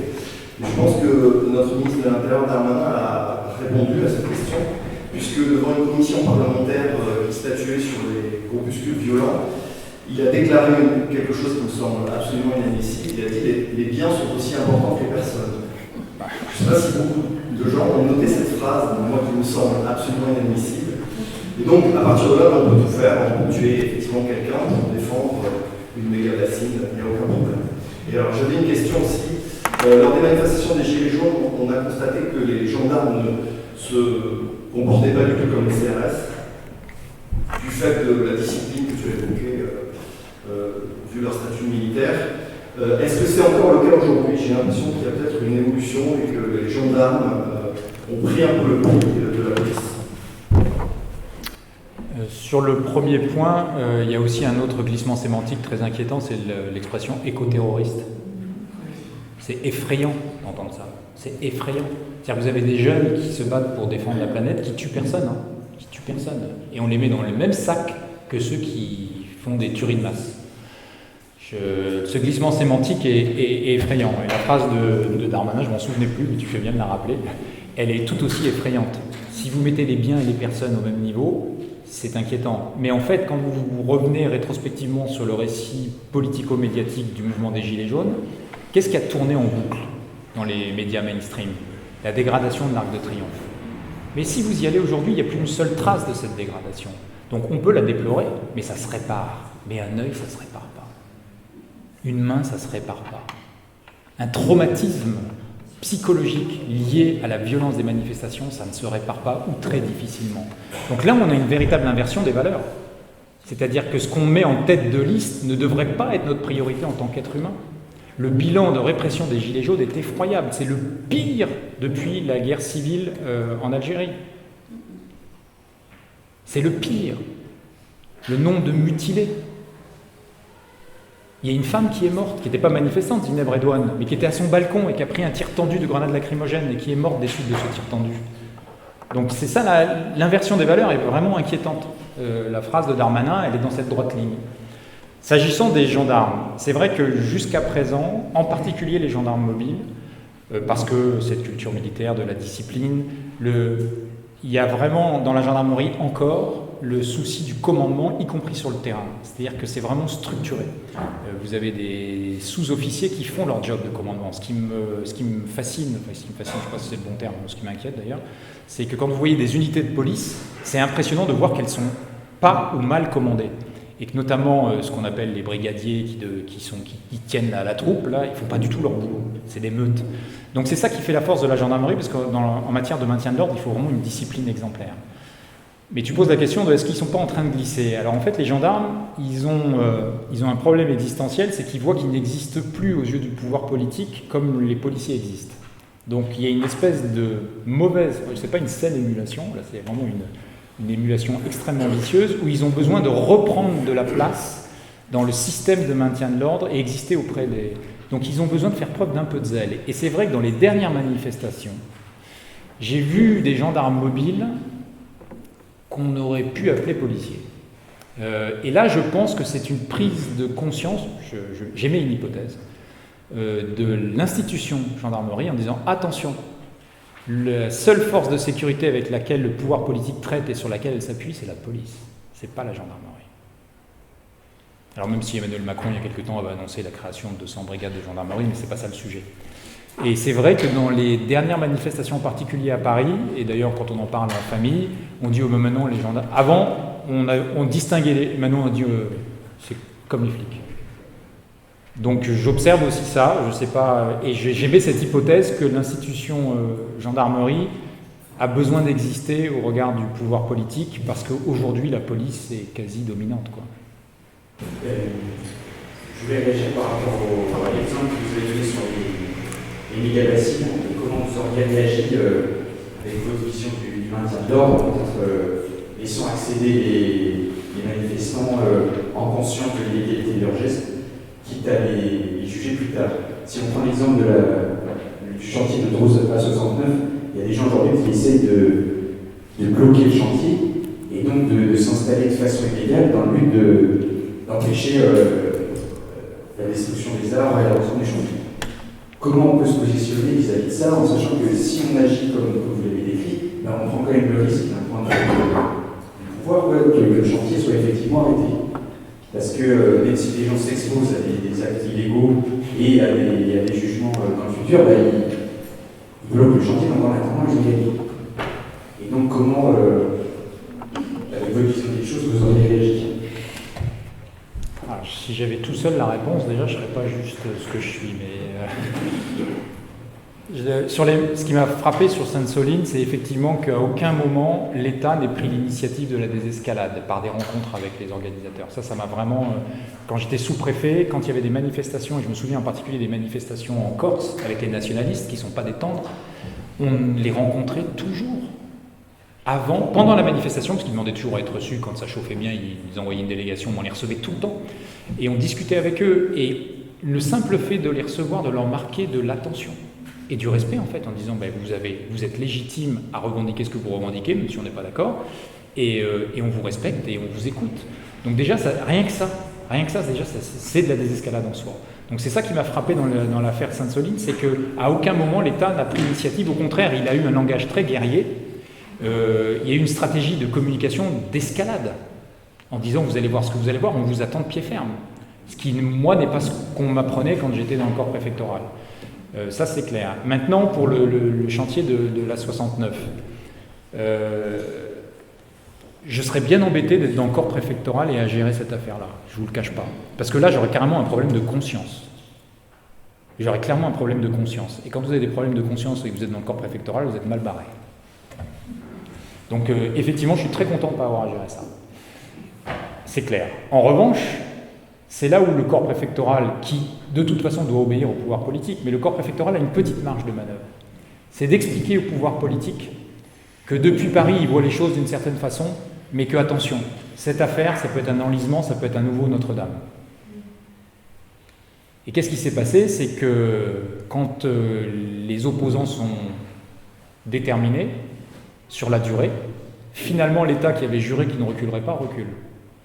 Donc c'est aussi là où, et moi je l'ai vu dans le corps préfectoral, sur des situations extrêmement sensibles, où ce dialogue avec la place Beauvau, parce que quand vous êtes préfet ou sous-préfet, votre interlocuteur c'est le ministère de l'Intérieur, quand bien même vous avez une vocation interministérielle, on avait ce dialogue-là, et de temps en temps, pas tout le temps, mais de temps en temps, on arrivait à faire évoluer un petit peu la position politique. Aujourd'hui, alors j'ai plus beaucoup de contacts dans le corps préfectoral, mais de l'extérieur, tel que je le vois fonctionner, j'ai l'impression qu'il n'y a plus ce dialogue-là.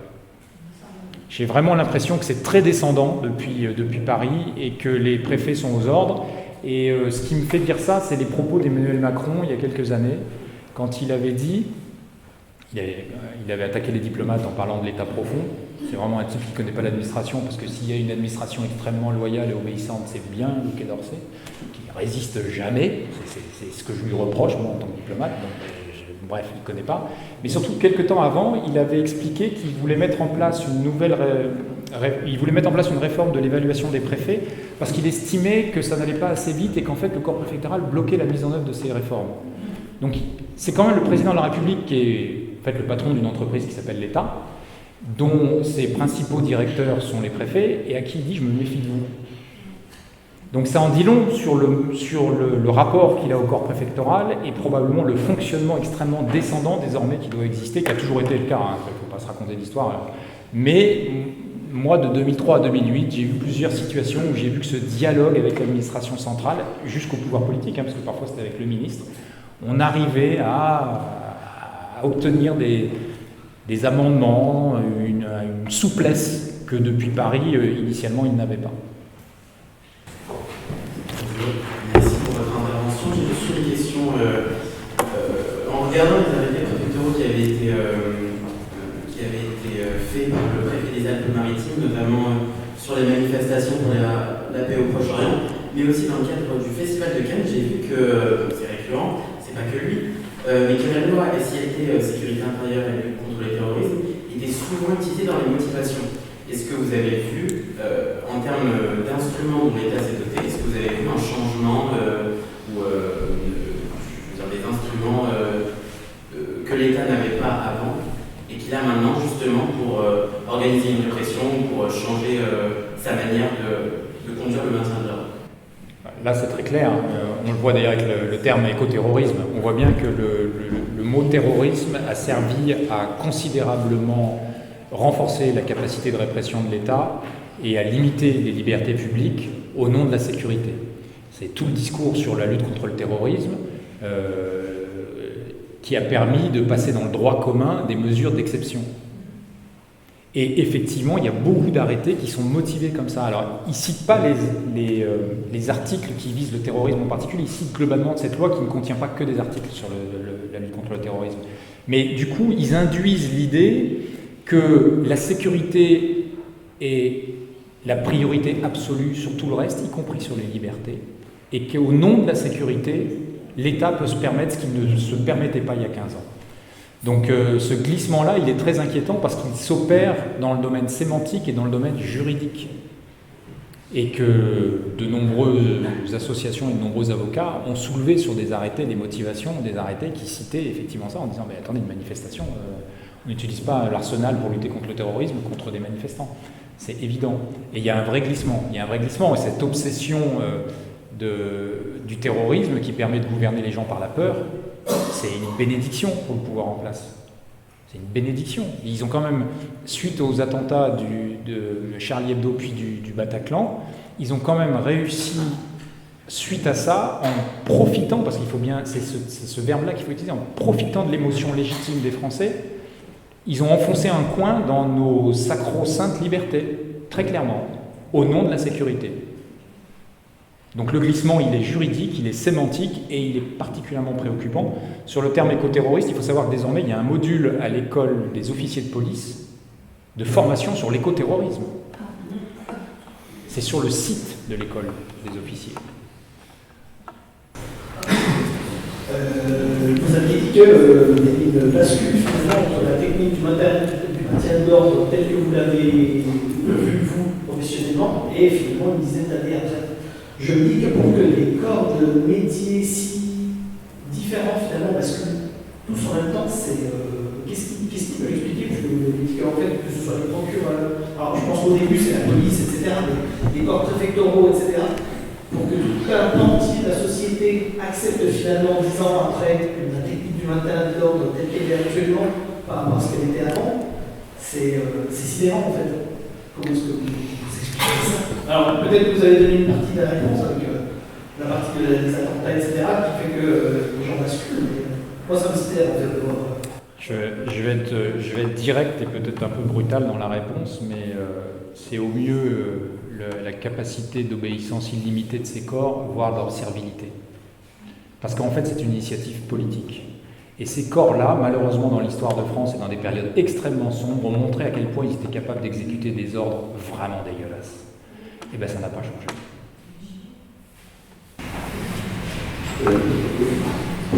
Par rapport à la dégradation de la situation, je pense qu'il y a deux reculs profonds.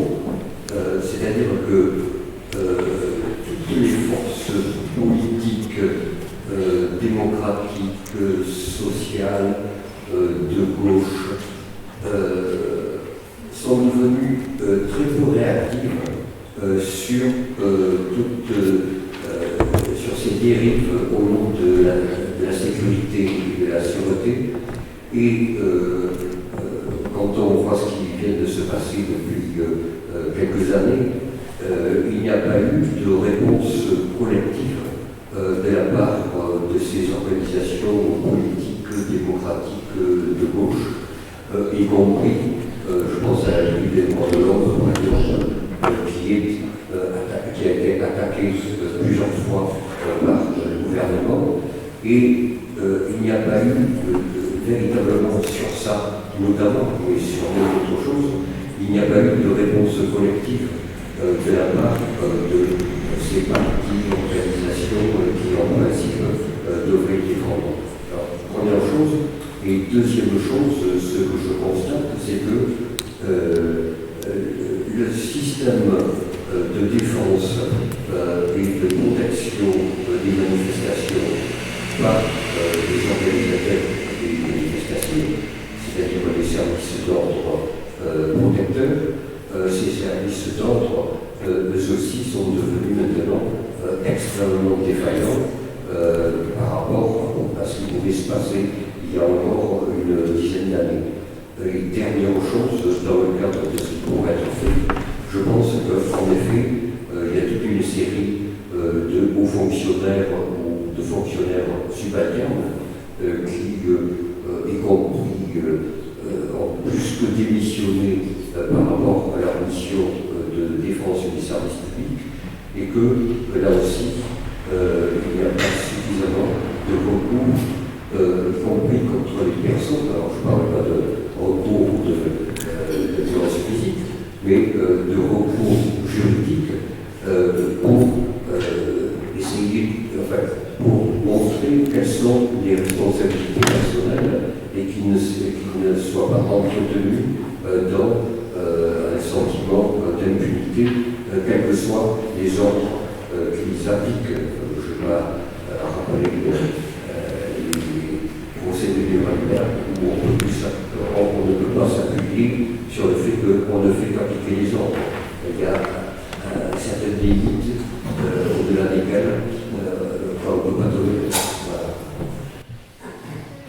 Je vous rejoins sur le fait que les forces de gauche au sens large du terme, et en particulier dans le domaine politique, ont même contribué à la surenchère sécuritaire.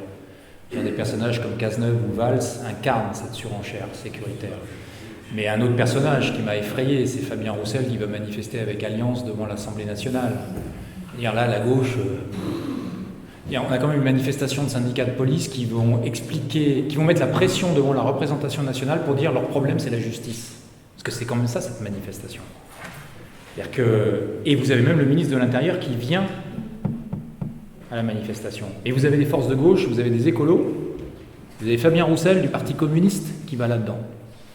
Donc effectivement, là, la gauche, non seulement elle est démissionnée, mais elle est complice. Et pour certains, ils contribuent à la surenchère. Vous parliez des services d'ordre des syndicats. Ça aussi, il fut quelques années que je n'ai pas connu, j'étais trop jeune, où on ne s'attaquait pas aux services d'ordre de la CGT. Et à aucun service d'ordre de syndicat. Dans les dernières manifestations que nous avons vues, notamment à Paris, les flics, ils n'en ont rien à faire. Ils chargent les services d'ordre. Et une fois sur une manifestation où on arrivait aux Invalides, mon fils aîné qui n'est pas là, il voit une charge de police, il dit « Ouh là là, ils vont aller loin ». Et il y avait le camion solidaire, avec le service d'ordre de solidaire, et il se dit « Si je me mets dans le service d'ordre de solidaire, ça va aller ». Il s'est pris un gros coup de matraque sur la tête, au même titre que le service d'ordre de solidaire. Mais ce qui est plus inquiétant, c'est qu'il n'y a pas eu de protestation syndicale véhémente. C'est qu'il y a un moment aussi où on se demande où est passée la combativité des syndicats. Parce que l'inacceptable est franchi dans ces conditions-là. Et qu'ils ont construit leur service d'ordre à la fois pour se protéger de ceux qui combattaient leurs idées, mais aussi de se protéger de la répression policière. Et ça, c'est complètement perdu. Alors, c'est vrai que quand vous voyez le service d'ordre, en particulier à Paris, de la CGT, ça reste encore des gros bras.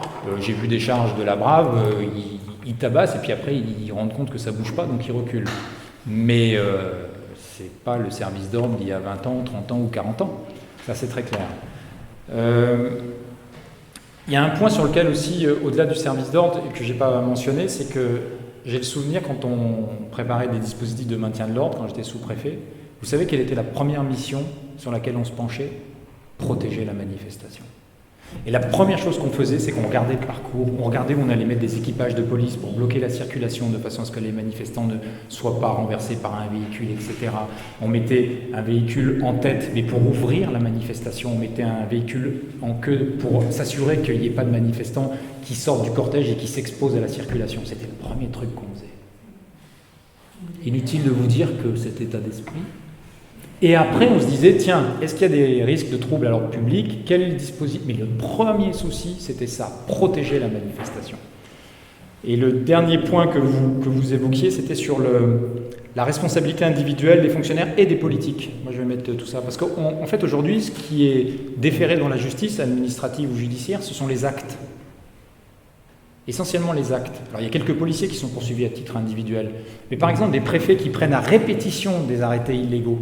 À répétition. C'est-à-dire que leur arrêté est annulé par le tribunal administratif. Sur les mêmes bases, ils reprennent un arrêté. Moi, je suis désolé, il faut poursuivre individuellement le préfet. Et il faut poursuivre ceux qui lui donnent des ordres. Et ça aussi, c'est un vrai sujet. C'est qu'on combat les actes, mais que les personnes, en fait, c'est l'impunité totale. Elles peuvent continuer à exercer dans l'illégalité la plus complète. Elles risquent rien à titre personnel. Et c'est vrai que pour ce qui concerne les forces de l'ordre, elles risquent peu à titre personnel. Certains fonctionnaires de police ou gendarmes sont poursuivis à titre personnel. C'est assez rare. Et surtout, dans ces cas-là où ils sont poursuivis à titre personnel, la chaîne de commandement n'est jamais mise en question. Jamais, jamais, jamais.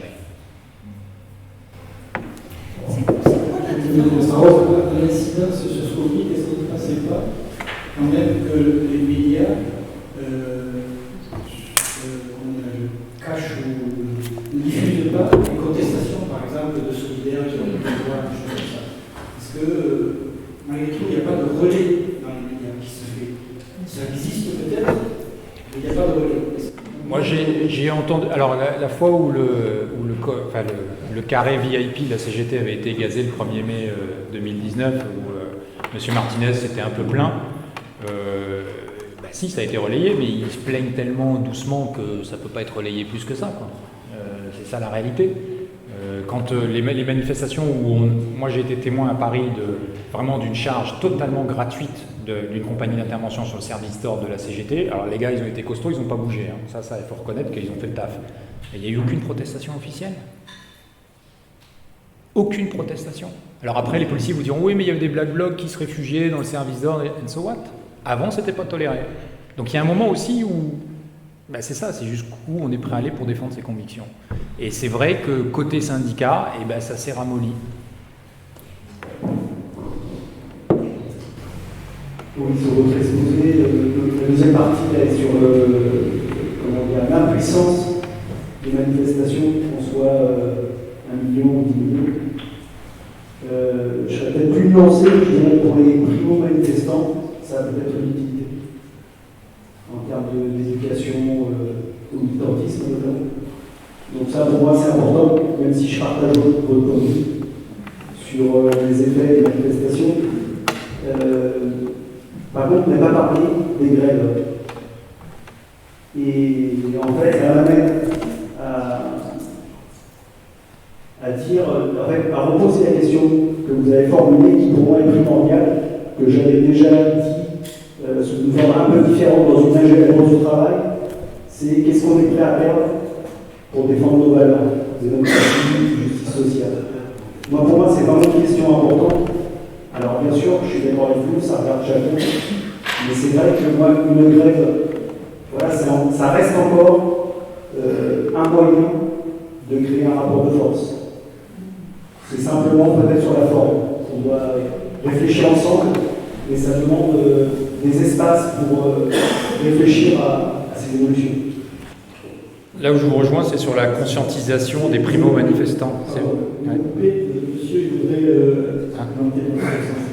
Oui, le hasard fait bien les choses parce que c'est exactement sur cette problématique que je voulais intervenir en disant juste pour commencer qu'effectivement il y a toute une culture du service d'ordre à reconstruire. Bon, moi je suis vieux, je me souviens des époques glorieuses des services d'ordre de la CGT d'un côté et de l'extrême-gauche de l'autre, bon, parfois avec quelques heures. Ça frottait un peu. Bien entendu, mais il y avait une culture, une expérience et une pratique. Et tout ça, c'est effectivement tombé complètement à l'eau, et tout ça, c'est à reconstruire. C'est-à-dire qu'il faut que chacun d'entre nous, on soit bien conscient que ça fait partie des priorités impératives, y compris parce que quand on voit par exemple sur Bordeaux les fachos qui attaquent le planning familial, les mosquées, etc., bon, il va bien falloir agir aussi de ce côté-là. Et surtout parce que je me reconnais complètement dans cette idée-là, c'est que, bon, exposé passionnant, avec une alternative posée, désobéissance civile, violence, je ne choisis pas, effectivement, chacun réfléchit. On ne va pas déserter le terrain de la manifestation, bien entendu, même si on est prévenu sur les risques qu'on encourt, mais je crois effectivement aussi qu'un moyen essentiel de faire pression sur le pouvoir et sur le patronat, dont on a assez peu parlé ici, comme malheureusement un peu trop souvent, on s'oppose systématiquement au gouvernement, en oubliant que derrière le gouvernement, il y a un patronat. Et je vais prendre un cas de figure de groupe social devant lequel le pouvoir pliait les dockers. Bon, moi je suis rouennais d'origine, je connaissais bien le Var. Je peux vous garantir que quand les dockers descendaient dans les rues,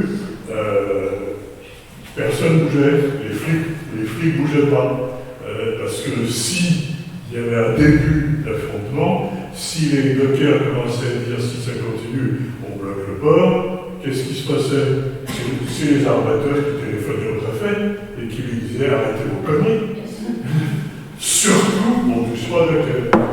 Et l'arme des dockers, c'était effectivement la grève.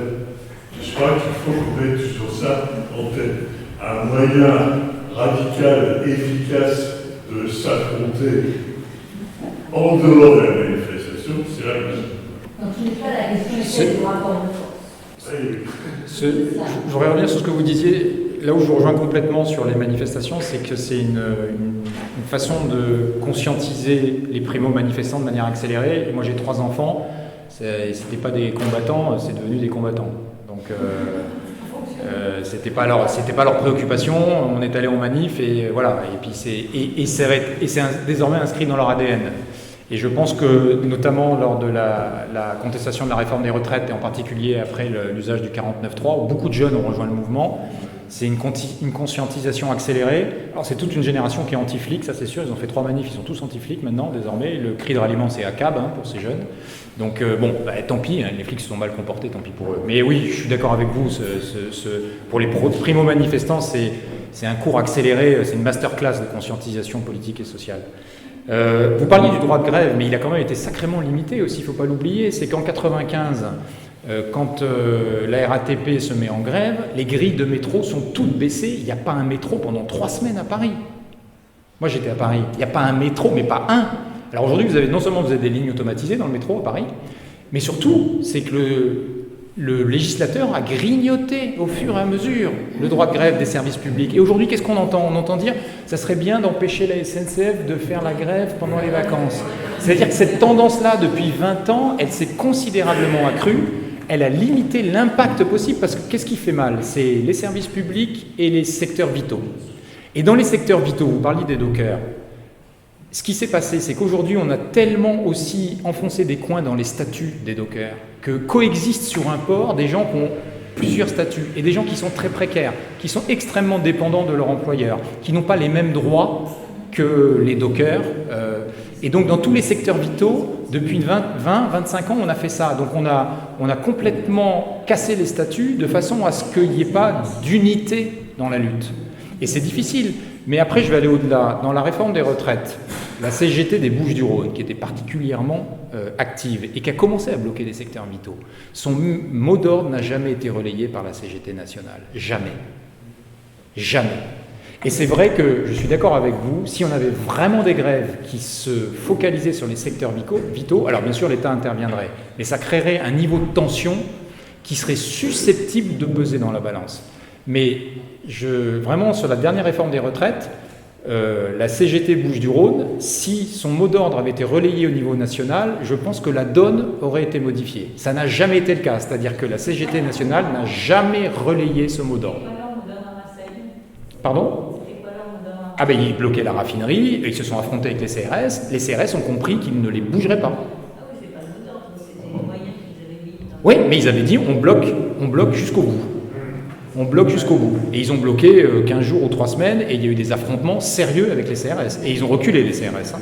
Ils ont vraiment reculé. Donc c'est vrai que la question de la détermination des centrales syndicales au niveau national peut être interrogée. Merci. Oui, tout à l'heure, vous avez évoqué les glissements sémantiques. Et je crois que c'est quelque chose qu'il faudrait vraiment pointer sur les dernières années.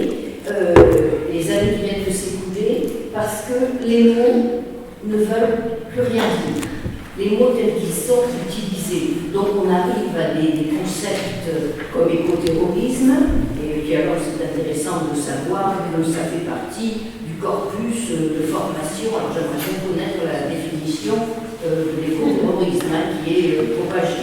Bon, donc ça c'est quelque chose de grave. Quand les mots ne veulent plus dire grand-chose. Et je pense aux jeunes générations, nous à la limite on a un arrière-fond dû à notre histoire, à notre âge, mais aux jeunes générations qui découvrent ces concepts, c'est quand même, ça interpelle pas mal. Mais ce que je voulais dire, c'est également, c'est que depuis un certain nombre d'années, et depuis les attentats, en définitive, on nous prépare progressivement à une sorte de militarisation de la société. Il y a des lois d'exception, parce que situation d'exception. Voilà. Alors, c'était les attentats. Bon, après, c'est le Covid. Et pour le Covid, on était en guerre. En guerre. Et là, c'est quelque chose qui n'est pas banal. C'est vraiment tout un vocabulaire lié à l'armée, à l'endoctrinement. Et ça, alors, là, le bonbon, c'est quand même le réarmement démographique. Démographique, alors j'ai trouvé le terme là, le réarmement démographique. Ça a interpellé notre génération et toutes les autres, et toutes les femmes, et franchement, là on s'est dit, où va-t-on ? Mais et ça devient systématique. Et un épiphénomène qui a l'air d'être un débat mené pour la refonte de l'évolution de l'éducation nationale, c'est cette foutue histoire je trouve pas les mots là. Mais non, c'est même pas la question de l'uniforme. Voilà, l'uniforme, c'est quand même important, l'uniforme. Et ça,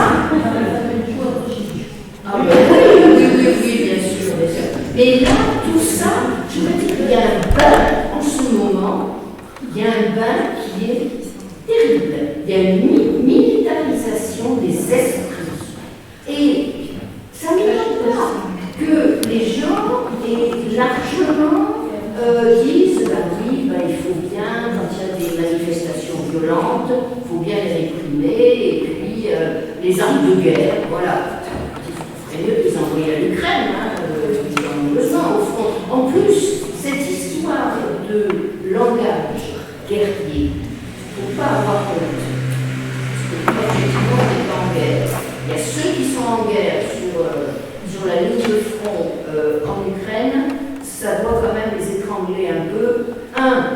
D'entendre le langage va-t-en guerre en France, et deux, de voir qu'on gaspille vraiment des armes de guerre pour réprimer des manifestations.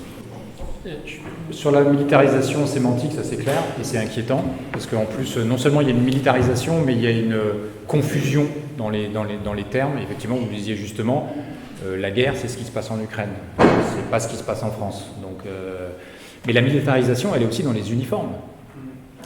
On est quelques-uns ici, dont je fais partie, à avoir connu des gardiens de la paix avec des képis, avec la cravate, avec des pantalons à plis et des souliers vernis.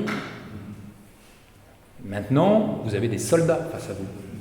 Ils ont le gilet pare-balles, le gilet tactique, la matraque, la gazeuse, le flingue. Le message qu'on vous envoie, c'est effectivement, eux, ils sont en guerre et ils sont dans une zone de guerre. Donc la militarisation aussi des uniformes, c'est extrêmement choquant. Vous n'abordez pas un policier de la même façon, suivant qu'il est habillé avec un pantalon à plis et des souliers vernis, ou qu'il est avec son gilet tactique, harnaché, armé, en plus c'est un malabar, et puis qui vous regarde de travers 9 fois sur 10. Donc le vrai sujet, il est là, mais aujourd'hui on voit le mur arriver, c'est-à-dire qu'on voit le contrôle social à la chinoise arriver, on voit la militarisation de notre police et la violence de notre police à l'instar de la police américaine. C'est-à-dire que les Américains nous montrent aujourd'hui ce que nous serons dans 10 ans. Ça fait plusieurs années que ça dure et qu'il n'y a personne aujourd'hui de force constituée qui arrive à s'opposer à ça. C'est ça l'inquiétude, c'est que les constats sont quand même faits, partagés, mais il n'y a pas de force constituée en capacité de s'opposer à cette dérive. C'est-à-dire qu'on a aussi une police qui ouvre le feu de manière effrayante. Mais ça, c'était l'apanage de la police américaine. Et c'est désormais la police française également. C'est l'inimité alors.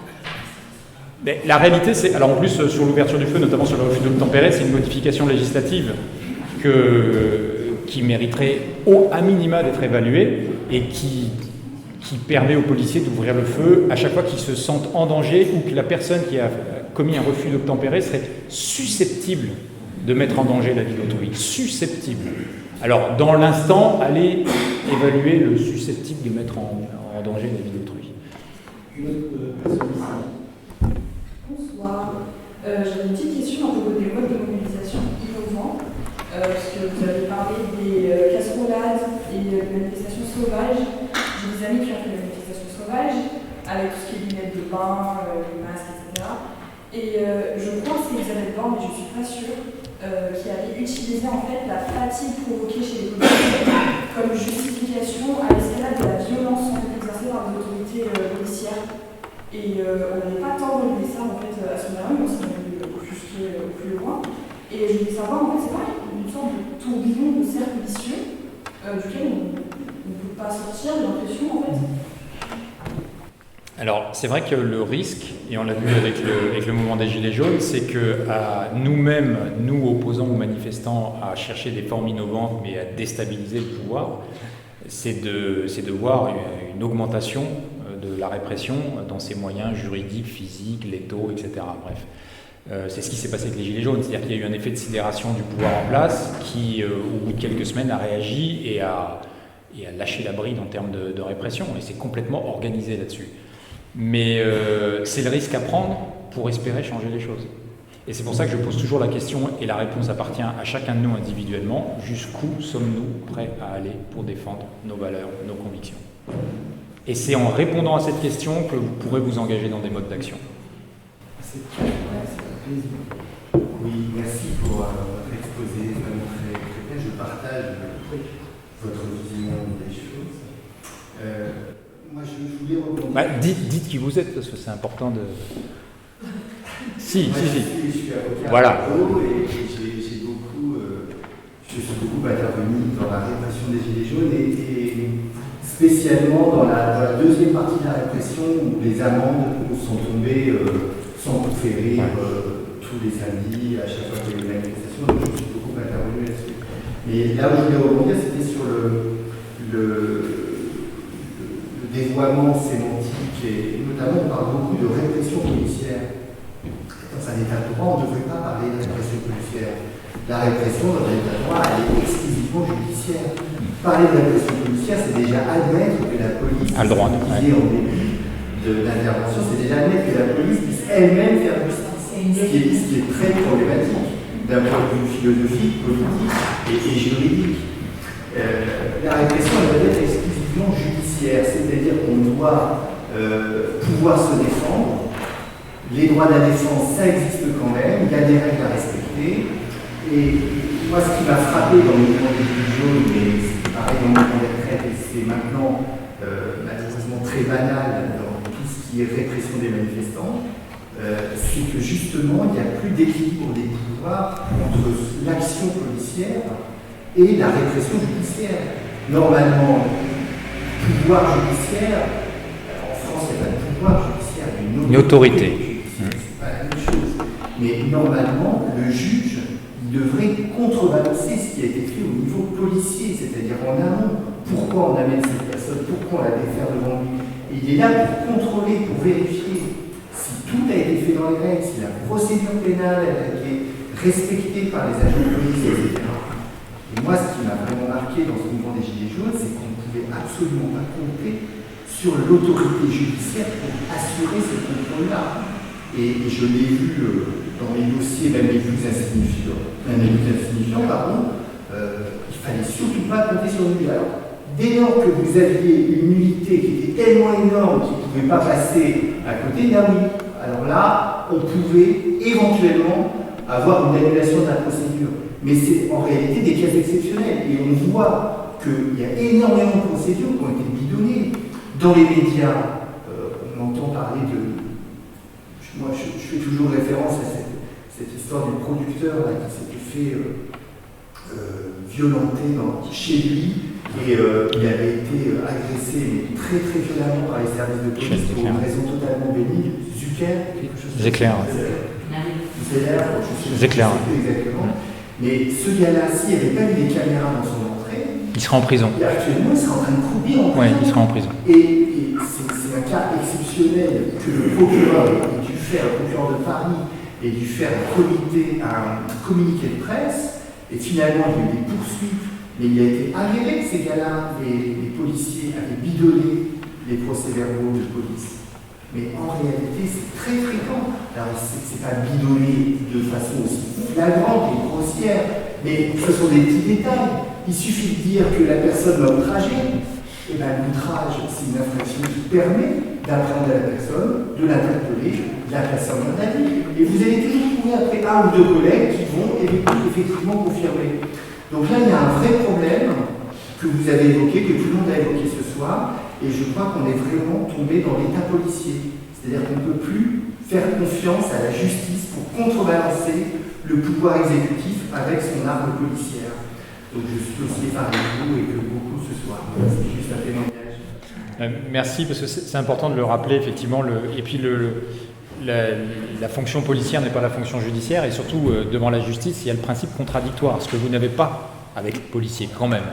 Et vous avez le temps aussi, c'est-à-dire que ce n'est pas dans l'immédiateté, c'est qu'une procédure, ça prend du temps, et le temps est prévu. Alors, malheureusement, il est trop long parce que la justice n'a pas de moyens, mais le temps, initialement, il est prévu pour que, justement, la justice ait le temps d'examiner tout ça, de vérifier la légalité de la procédure, etc. Et aujourd'hui, il y a une confusion totale des genres, l'équilibre des pouvoirs n'est clairement plus respecté, très clairement plus respecté, et c'est ce que je disais, c'est qu'il n'y a plus de contre-pouvoir à l'hubris politique. Merci.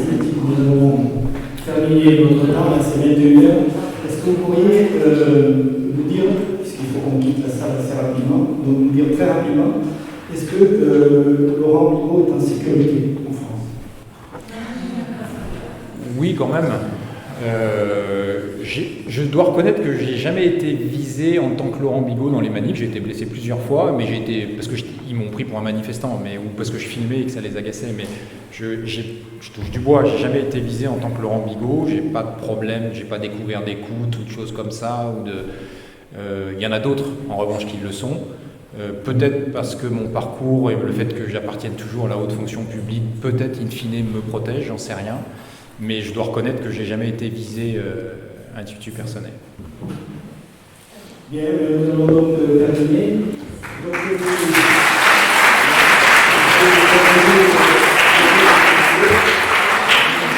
Merci pour avoir transmis vos convictions. Voilà, je pense que c'est déjà donc, si vous voulez soutenir communauté privée qui organise ce type d'événement. Et bien, vous avez à la sortie des week-ends